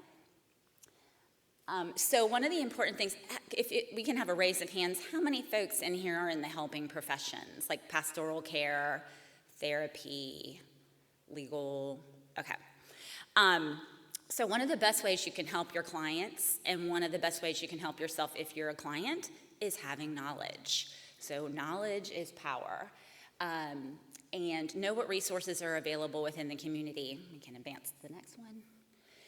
So create a network of like-minded individuals, and that could include, other therapists, other lawyers. There's some folks up on the board. Interactive Wake County, if you're not familiar with them, do get familiar with them. They're a domestic violence agency here in Wake County. Haven House is in Durham. And then we had the folks in Lewisburg also talking this morning. Kieran is another domestic violence resource that's available. Triangle Family Services, Legal Aid of North Carolina. If you file for domestic violence protective order in North Carolina, or in Wake County, and you go through Interact, you can get a free referral to legal aid, and you can be appointed a free attorney to help you with a domestic violence protective order. I know some people are concerned about, do I really want to have a free attorney? Are they going to be as good as someone that I pay? And I can tell you that the domestic violence attorneys down at Legal Aid are amazing. Amy Vukovic down there has been doing this for, I don't even know how many years, and she really is the expert on domestic violence in probably the state. So if you can get her appointed as your free attorney, you probably have one of the best domestic violence attorneys that there is. So don't be afraid that they're free. Child Support Enforcement is another agency that you can reach out to rather than paying a private attorney thousands of dollars to litigate a child support case for you. Child Support Enforcement is $25, and they will appoint a caseworker and an attorney for you, and they will litigate your entire child support case for the lifetime of your children. In addition, they offer wage garnishment, which isn't always easy to do through the regular domestic court system. So they're also a wonderful resource. Private attorneys like myself, there are other attorneys out there who offer affordable legal services. There are legal clinics. If you want to contact our office, we can send you a list of legal clinics and other attorneys that have affordable care. And then you need to look at state resources too, like Medicaid, food stamps, potentially shelters, food banks, if you're in a really bad situation. Next slide. So also you need to understand the limitations and the benefits of law enforcement and also the legal system. So I was just talking with some folks out in the hall. Be mindful that lawyers and judges were trained generally in the political justice system. So they're not therapists, they're not counselors. They have a very black and white mentality. So they're not going to be as sensitive to some of the issues that you're going through. Another thing you may want to think about is get a lawyer that understands domestic violence. Just like with going to the doctor, if you have a headache, you don't want to go to the foot doctor. You want to go to someone who understands neurology. Get a lawyer who's specifically trained in trauma and domestic violence, because they're going to be the ones who can really stand beside you and give you some really sound advice as to what to do. As far as law enforcement is concerned, Wake County, I think we're doing a really great job. We're really training law enforcement to understand domestic violence. But one of the things that we tell our clients is women who are in very bad, and I hate to say women generally, but unfortunately that's just the nature of it. It's the majority of domestic violence victims are women. But women who stay in very abusive situations, particularly physical abuse, can sometimes find themselves in a situation where they are being arrested for assault. Wake County has a zero tolerance policy. If there are any marks on any person in Wake County when the police arrive, whoever has marks on their body, the other person is getting arrested. So if your husband or your significant other is intimidating you, pushing you in a corner, and trapping you for hours and hours and hours and won't let you leave a situation, you kick them, bite them, push them, do anything. Or sometimes we've seen situations where they fake it. So they'll bite themselves or they'll mark themselves. And they call the police, and the police will come out, and then you are arrested. And then they will immediately use that charge against you in court to say you're physically violent, that you shouldn't have custody of your children. So when you're in a situation like that, when you have someone who's that manipulative, you need to really be thinking about leaving and making a plan to do that, because if you don't, your children could be at risk. You've heard the story right before me. They'll use that in court against you in order to get access to your children. So the next slide, we can skip like 2 slides. Okay, so how does North Carolina define domestic violence? And I think this is one of the most misunderstood aspects of our law here. And if you go to an attorney or you go to seek help in some capacity and a person says there's not physical violence, they do not understand domestic violence in North Carolina. Because domestic violence in North Carolina does not mean physical abuse. So how the actual general statutes or how the law is defined in North Carolina, and I can't see all my highlights here, but it's attempted bodily injury or bodily injury. So it could just be like, you know, mimicking that they're gonna hit you or do something that could cause bodily injury but doesn't necessarily cause bodily injury.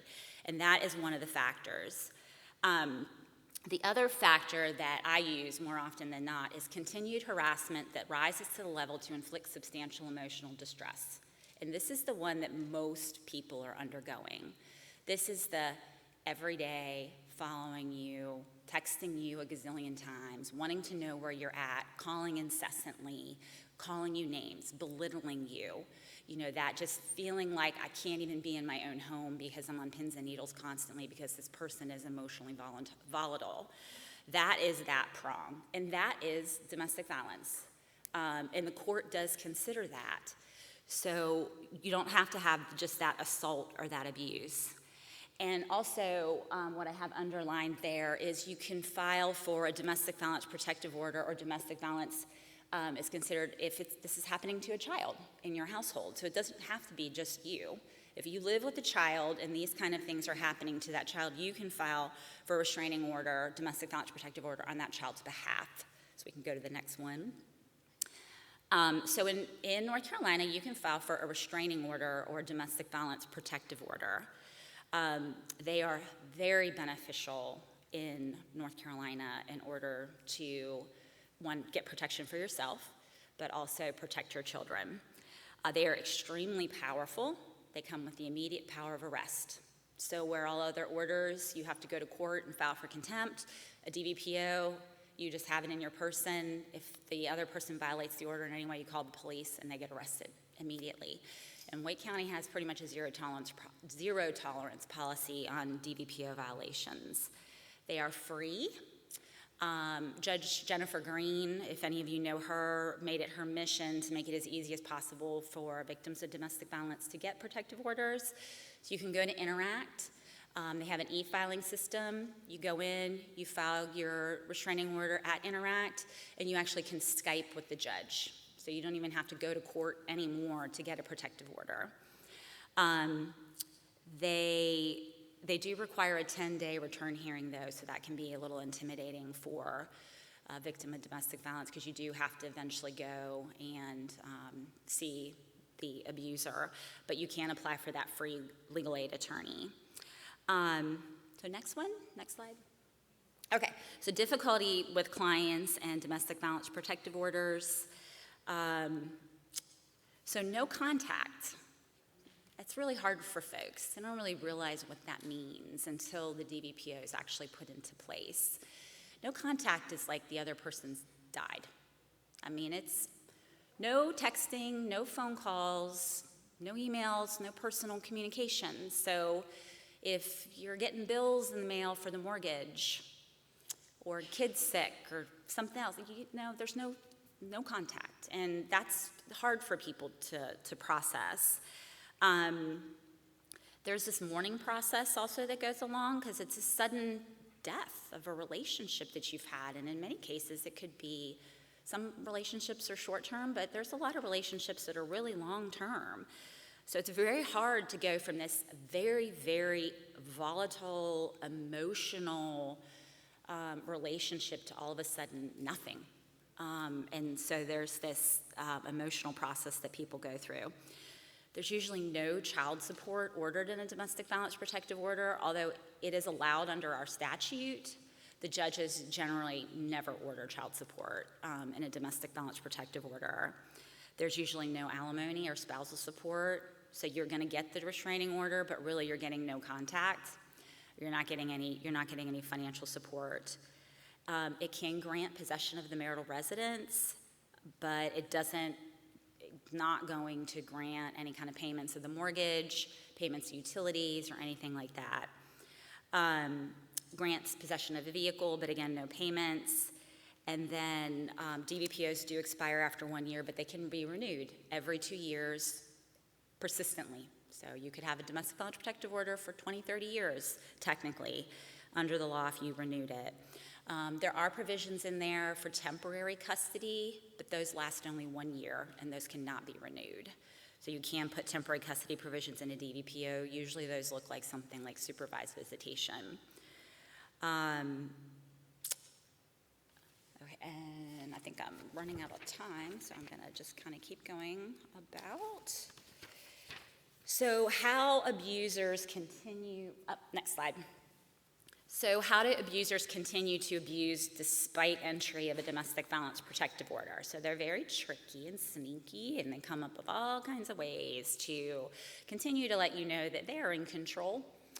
And part of the things that they'll do would be like contacting family, friends, and the church. And I have seen spiritual control and domestic violence perpetrated through the church unintentionally a number of times. And that is very hurtful. An attempt to, manipulate the victim. They will talk to family and friends and try to convince the victim to come back. They usually will clear bank accounts and credit card accounts. They'll cut those off so there's no financial assistance. A tip for you as a family law attorney is that if you have joint access to the bank accounts, if you file for domestic violence protective order, go ahead and take half of whatever's in there. Just either on your way to the courthouse or on your way to interact or after you leave, just go withdraw all the funds. And half is a safe thing because usually you're going to distribute the funds 50-50 anyway. If there's only like $1,000 or $500 in the account, just take it all. That's just what I'm going to say there. They usually don't pay child support or alimony. They usually cut off the mortgage payment. They usually stop paying utilities. They'll usually cancel your car insurance. They'll cancel your health insurance. Let's see. Sorry, my vision is terrible today. I just want to make sure. Then they lawyer up, and they find the most expensive, most bulldogish kind of lawyer that they can to try to outdo you in litigation. And then they come after your kids, because that's the last thing that they have left to try to control, and they know that that's the most important thing to you. So unfortunately, and they don't care. Generally speaking, they're not empathetic people. They're narcissists. They care about themselves. They're number one. They don't care who. They're like hurricanes, tornadoes, and they just create a path of destruction everywhere they go. So they take their children down with them if it means that they get what they want in the end. We're already at the next slide. Okay, so difference between a 50B and a Chapter 50 action. So 50B governs domestic violence protective orders.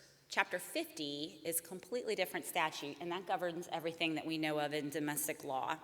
So custody, child support, alimony, equitable distribution, divorce.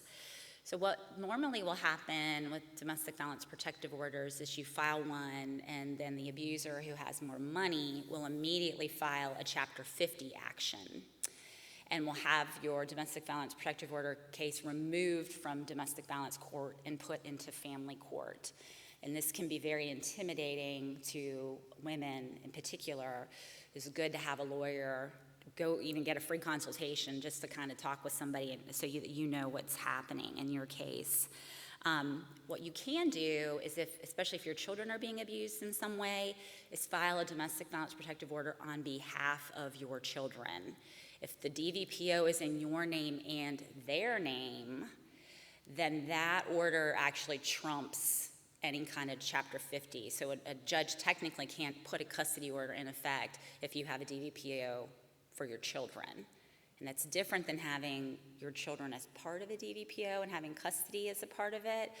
So again, there are some distinctions there, and it's a little confusing, but talk to an attorney if that's an issue, and they can help you with that. But if your children are being abused, go to Interact, go to an attorney, and talk to them about filing a DVPO on behalf of your children. Next one. All right, yes. So time and money concerns. There's no emergency support in North Carolina. You are looking at, and you've heard the stories, they're true. I mean, you were looking at spending up to a year, sometimes 2 years. I actually had a temporary child support case in Wake County that was continued for 2 years. I ended up having to file for a new judge, and the chief judge gave us a different judge, but it took 2.5 years for my client to get temporary child support.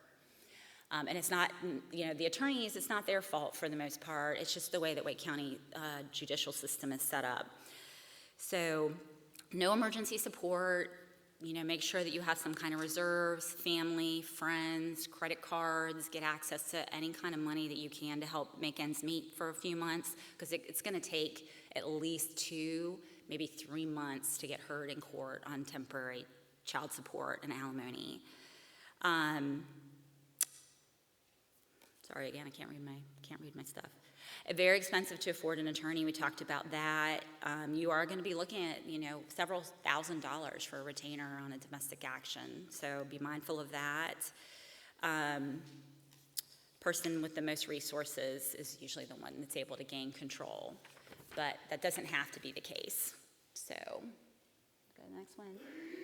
So, the challenge, I think, for victims in particular is, where are you when all of this is going on? And really, you're in a state of crisis. You're like, your entire life is falling all down around you, and you feel like you're disintegrating in this process. Me and my husband were talking about it this week, because my friend's mother just died. And I think of it as in the funeral context of, when a family member dies, you're like, I just can't do this. And really, the court system doesn't allow for a mourning process. They expect you to show up and come to the funeral, but you're not allowed to have any emotions. You can't cry, you can't break down, you can't be vulnerable. You're expected to come in and have some decorum, and if you don't, then you get labeled in some way. And so, I think as helpers, pastoral care and the therapist here, be mindful of where your clients are when they're going through this process. And then if you're a survivor or a victim, also be mindful of where you are in this process. You're probably going to be in one of the lowest points of your life. And so you need some help. You need someone to help kind of lift you up and give you that emotional support through the process. I remember when I left my husband back in 2008, and I'm a survivor, and someone told me I needed therapy. And it was the most insulting thing I'd ever heard, because I was not the one that had the problem. He did.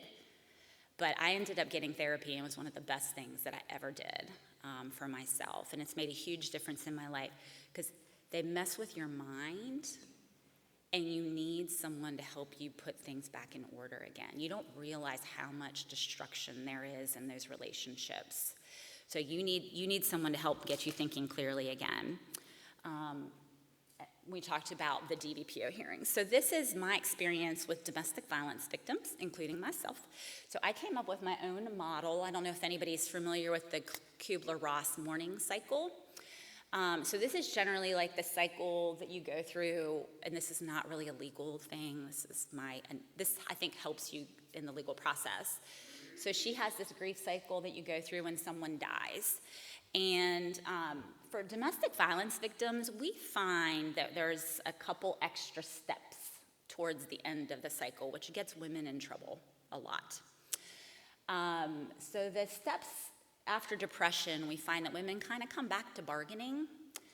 And then the step that really hurts them is they get angry again, and then they take back control.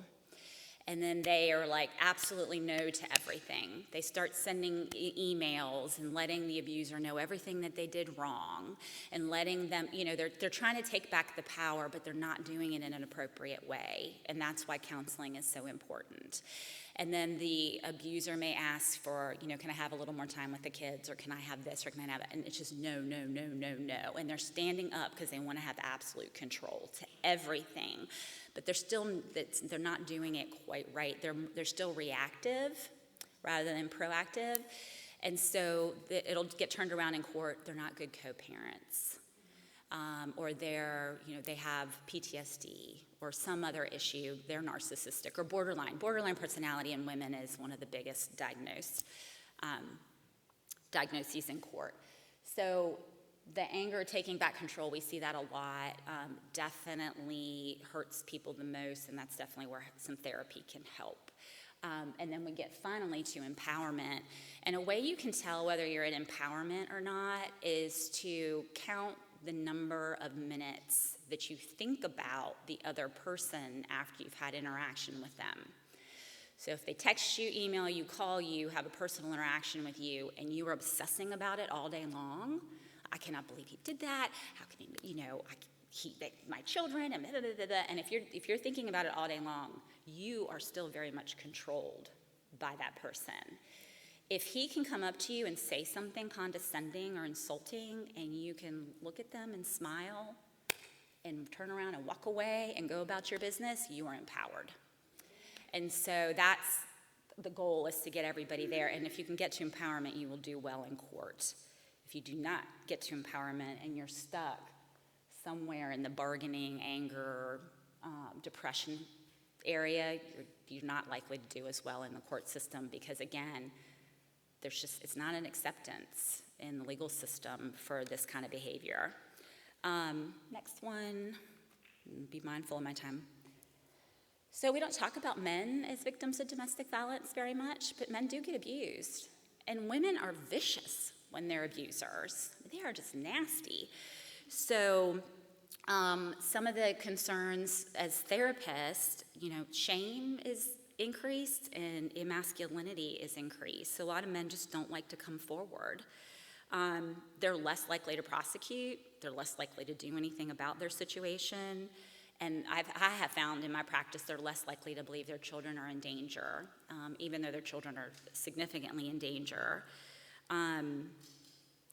They have increased family and church stigma, because men are seen, as head of the household, and if something's wrong with the family, men are to blame for most of the part. So be mindful of that as a therapist or pastoral care.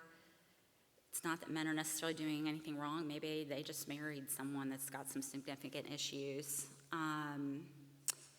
They're at increased risk of being arrested for self-defense, and a very significant increased risk for depression and alcoholism, because they try to cope with the issues themselves without getting any kind of help. So special concerns for women as domestic violence victims. Again, they're emotionally in crisis, so they can be seen as histrionic, neurotic, overly reactive.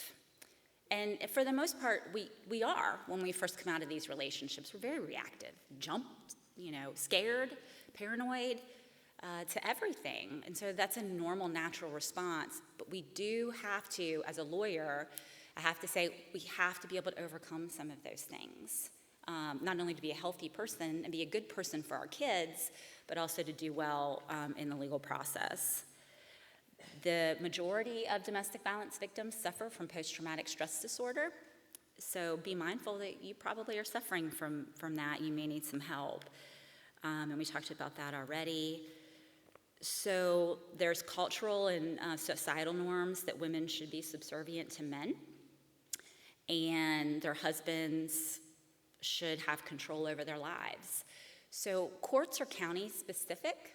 So Wake County tends to be a little bit more modern, but some of the outlying courts are not quite that way. So the judges still believe that, women are inferior to men, and whatever goes on in the household is a private matter, and they're pretty lenient when it comes to domestic issues. So be mindful of where you live, and know who your judges are, and seek legal advice, because you may need to file for protection in another county or somewhere else. So just know that. We talked about some of these things already. So Child Protective Services. If anybody's from CPS in here, I apologize. But they can either be your best friend or your worst nightmare. And it really depends on who the caseworker is. Some are very experienced and very good at what they do, but for the most part, they have very high turnover, and they can turn against moms very, very quickly, and pretty soon they're in court and dad's getting full custody because something Child Protective Services did, or they will remove the children from both parents, and the children end up in foster care. So I have that example up there of mom being labeled emotionally abusive because dad threw something at the child, and she told the child that's not okay to throw things at other people. But that's a true story. So courts also, this is more for the therapists than the other folks in here. Courts do not understand the distinction between alienation versus estrangement. They think that both are the same thing, so they really don't get that. So 2 words in our office that are bad words. One is co-parenting. We hate that word in our office. You can't co-parent in domestic violence situations. It's not a bilateral issue, it's a unilateral issue. Judges don't understand that for the most part. If you're labeled a high conflict case, it applies to both people. It takes 2 to tango, they always say. So they don't really understand that there's one person who really is causing the problems and the other person's reacting to it. So that's why it's really important to get the help, because you have to learn to stop reacting to the other person who is instigating the problems. The other word is the high conflict and the bilateral. The judges just don't get that. So, and I don't know, do we have internet access here? Okay, so the next one is a video. I don't know if we can pull this up or not. So this is a mom, this is an actual real life situation where a mother is found in contempt and thrown in jail because she wasn't able to show up for a hearing on a domestic violence situation, and so the judge decided in her great empathy that she was going to throw her in jail. So I don't know if we can watch this or not. If you click on the link. And if it doesn't come up, that's okay. I have a couple other things to talk about real quick. Is it working? No? Okay, it's fine. So a couple things to talk about real quick, and then I'll wrap up. As far as evidence is concerned, so things you can do. Be mindful that your audience is the judge. Okay, so when you're writing things down, you're emailing, you're texting, anything like that, you're not doing it for the other person. You know, you need to be looking at your phone or whatever and thinking, if the judge were to read this tomorrow, would I be happy about that? And if the answer is no, do not hit send. Everything you put in writing is evidence, whether it's in social media, email, text messaging, cards, letters, it's all evidence, it's all coming in. So be mindful of that. You can videotape and audio tape in North Carolina. So if there's something, you need evidence. You have to have evidence. If it comes down between you and him and he said, she said, the judge is going to believe the person who has the most evidence or the better attorney. But if you got the evidence, even if they have a good attorney, you're going to prevail. So you can put an app on your phone that has audio or video recording, record them. But don't stick it in their face. Don't be like, you know, do it discreetly, like behind your back or on the counter or in the car, somewhere like that. So you can capture what's actually going on in your household. And you don't need to record for an hour. 5 minutes is good. That'll cost you a lot of attorney's fees if an attorney has to listen to hours and hours of recording. 2 other points that I want to make, and then I'll be done, that are very important for everyone to hear. Nothing in North Carolina is required to be signed. So if someone presents you with a document and says, you have 2 weeks to sign this or else, they're lying. There's nothing, it's not like the movies. We don't have any court documents or legal documents in North Carolina that require your signature. They're manipulating you. Agreements, contracts, anything that you sign are non-modifiable and are permanent once they're signed. Being a victim of domestic violence is not an excuse to get out of a separation agreement, a parenting agreement, or any other contract. And I have had very many women who have signed away their home, their retirement, alimony, and everything else because they just wanted to get away, and they can't get out of these agreements. And the truth of the matter is, it's a fallacy. If he tells you, if you sign this, I'll leave you alone, he is not leaving you alone. He is not leaving you alone. And you have just created a situation for yourself where you are going to be more isolated, more dependent on him, because now you have nothing. So please, if you don't take anything else away from this lecture today, don't sign anything unless you talk to an attorney, because you can't undo it. Okay? And my thing, I just say, I think as far as forgiveness, forgive yourself and learn how to forgive the other person, because that really is a step towards empowerment and healing. So that's kind of my final takeaway point. And I'll be available in the breakout sessions to talk about some real life cases, and also do Q&A if anybody has questions about personal situations or whatever. So I hope to see you there. Thank you.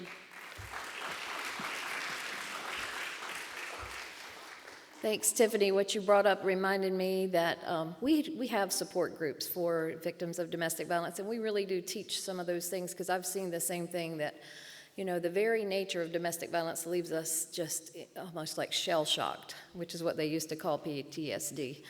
I should have Andre and Priscilla up here, and I don't see either one in the room. We had, oh, there you are. Hey, sorry. Okay. Got Andre. Don't know where Priscilla is. Come on up. So this is Andre Turrentine. I'm never going to get it right. It's because I met his wife first, and she says it differently. That's the whole thing. Come on. Where are you, Priscilla? We need you. So Andre is the chair of the board at Call to Peace, and I'm going to let him say a little bit about the ministry, and he's also pastor of the Shepherd's Well, and he wants to say some things. All right, very How about good. that? That's good, thank you. I was thinking about squirrels. You know, I have a quick story about a squirrel. Years and years ago, I took a date to Pullen Park. The sun was starting to go down. It was a romantic moment. I'm 17, acting real manly. She is seeing a squirrel over someplace, but I'm looking at her. And the next thing I know, there's a squirrel that went right through my legs, and I shout like a little girl. And I tell you, there was nothing more embarrassing at that moment. As a pastor who thinks that they have a good grasp of communication and relationship building, to have someone that's not being truthful, that is using the skills for persuasion and influence to manipulate and control, leaves, once you figure that out, it makes you want to scream like a little girl. Because you know that everything you set up to that point was absolutely useless. Your strut, your confidence is out the window at that point. And so Call to Peace Ministries, and what we do as a ministry to help, not only practically help women get past the domestic violence situations, but to help churches, counselors, other helpers to engage at a real level to be effective in helping someone out of domestic violence, or to help a guy recognize that he is an abuser, is huge. And so as a pastor, I like to encourage every pastor, every social leader, every group leader, to take note of what's going on around us. We have had our eyes closed and said that things are not as bad as they seem. In fact, that was me too. I grew up in a home where there was domestic violence, but not to the degree that I was seeing and hearing since I've come alongside Call to Peace. My folks fought. and when they sat us down and said that they were getting divorced, I was not sad. I was like, oh, good for you. Because they were good friends, but they were not good in marriage. And the conflict that we saw, I thank God today that there were things that I saw that I did not continue to practice. In fact, it made me firm that this is not the way I'm going to interact with my wife. I'm glad to hear that it is recognized that there are some men going through domestic violence, because I've refused to stand on some issues. The lady I was connected with didn't mind throwing pots and pans at me. I was not supposed to be in that situation. What do you do? But to have it and understand how often this happens to women who aren't able to defend or who aren't out making. I was blessed, my mom was blessed that she was making money. She was educated. She had family and friends. I'm older than I look, so I'm back in this time when family, we lived with grandma, we lived across the street from great-grandparents, people that would actually didn't mind getting in your business. Now that's not so cool, but it needs to be done. I loved my grandma. She would say, baby, to my friends, we're just coming home from playing basketball. She's gonna give us a ride. She said, baby, you smell. If you don't have deodorant, get yourself some baking soda. It'll help. It'll do the trick. From that, I learned that it's all right to tell people when things don't smell well. When they've got some corrections that need to be made, or when they can do something better.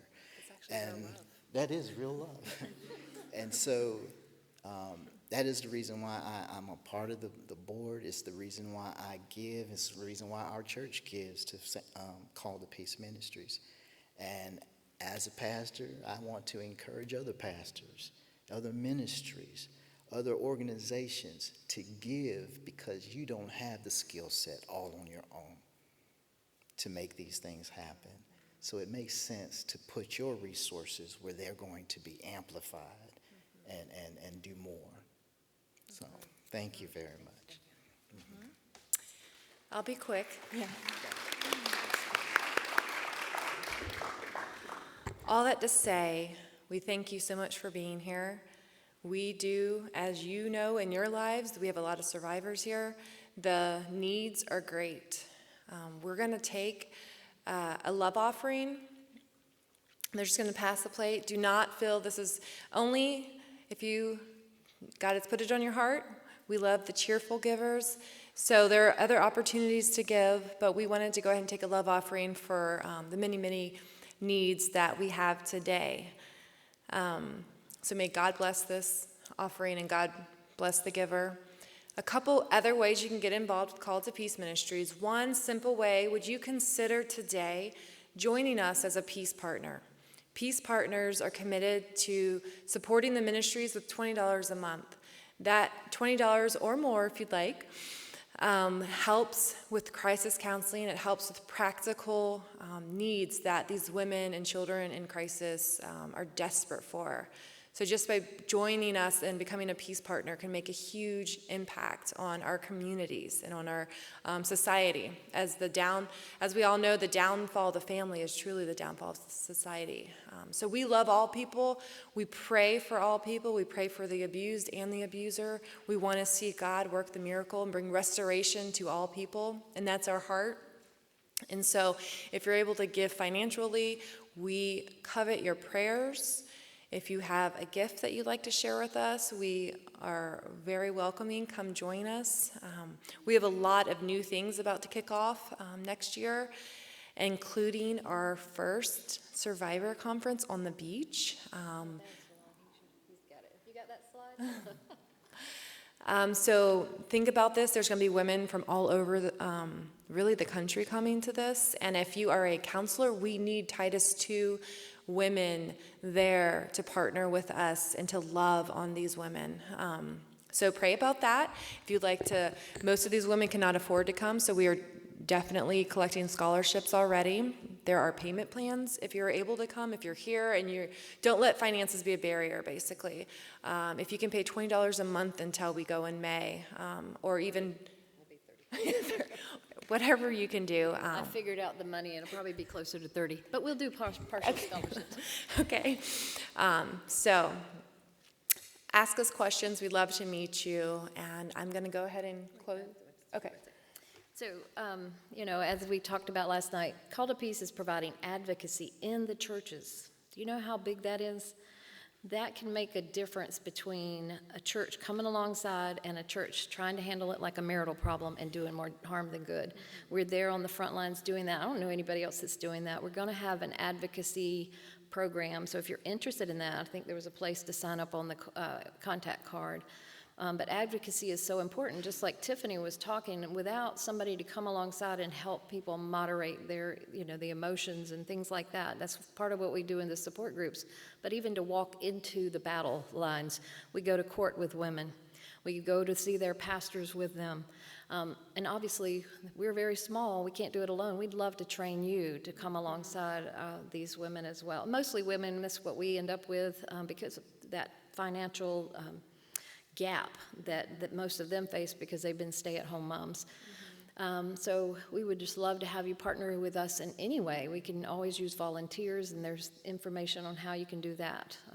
I just think that the church needs to rise up and come alongside. There's just so many ways that these folks need help. You've seen and heard the stories, so we just will encourage you to come alongside us, and let's be the church to hurting people. Yes, and one easy way right now, if you are a ministry leader, a female, we have 3 support groups in the area, and that's an easy place where you can get training, and you can also love on these survivors. So, anything else? We have 2 out of state and 1 online, too. Yeah, okay, so there's a lot going on. I'm going to go ahead and close this in prayer, and as we pray for lunch, and I don't know if you've given instruction, but there's, you have? No, I haven't. In the paperwork, there's some I'm sure you can Google it, but we do have a list of local places that you can go eat that are really close. We're going to start back up here at 1:30. And as we close in prayer, I wanted to remember the victims whose voices have been silenced. Just recently in our community, we had a 29-year-old a year ago in September who was brutally murdered by her husband. He was a seminary graduate. Not from the seminary, but a seminary in Kentucky. And she was a beautiful person. The church in Wake Forest that her sister's a youth pastor at and her family go to has been devastated. They just this past week had the trial where he's been given life in prison. But just to know that this is way more common than we know. 3 women a day in our country are murdered by their significant other. That's huge. So let's just take a moment of silence to think about these beautiful human beings. Think about their parents, their families that are broken, that will never be the same. We pray that God would take these ashes and turn it into something beautiful. Bring beauty from ashes and shine light. Her name was Lauren Ashley. That we would let the light of Lauren go out into the communities, right here, starting right here in our community. Heavenly Father, God, we thank you that you are a God of justice. Like Zephaniah 3:5 declares, every day the light shines, your dawn, your justice is unchanging. We take a moment to think of those who have lost everything to this issue. We pray very specifically for our community and for Lauren's family who are devastated.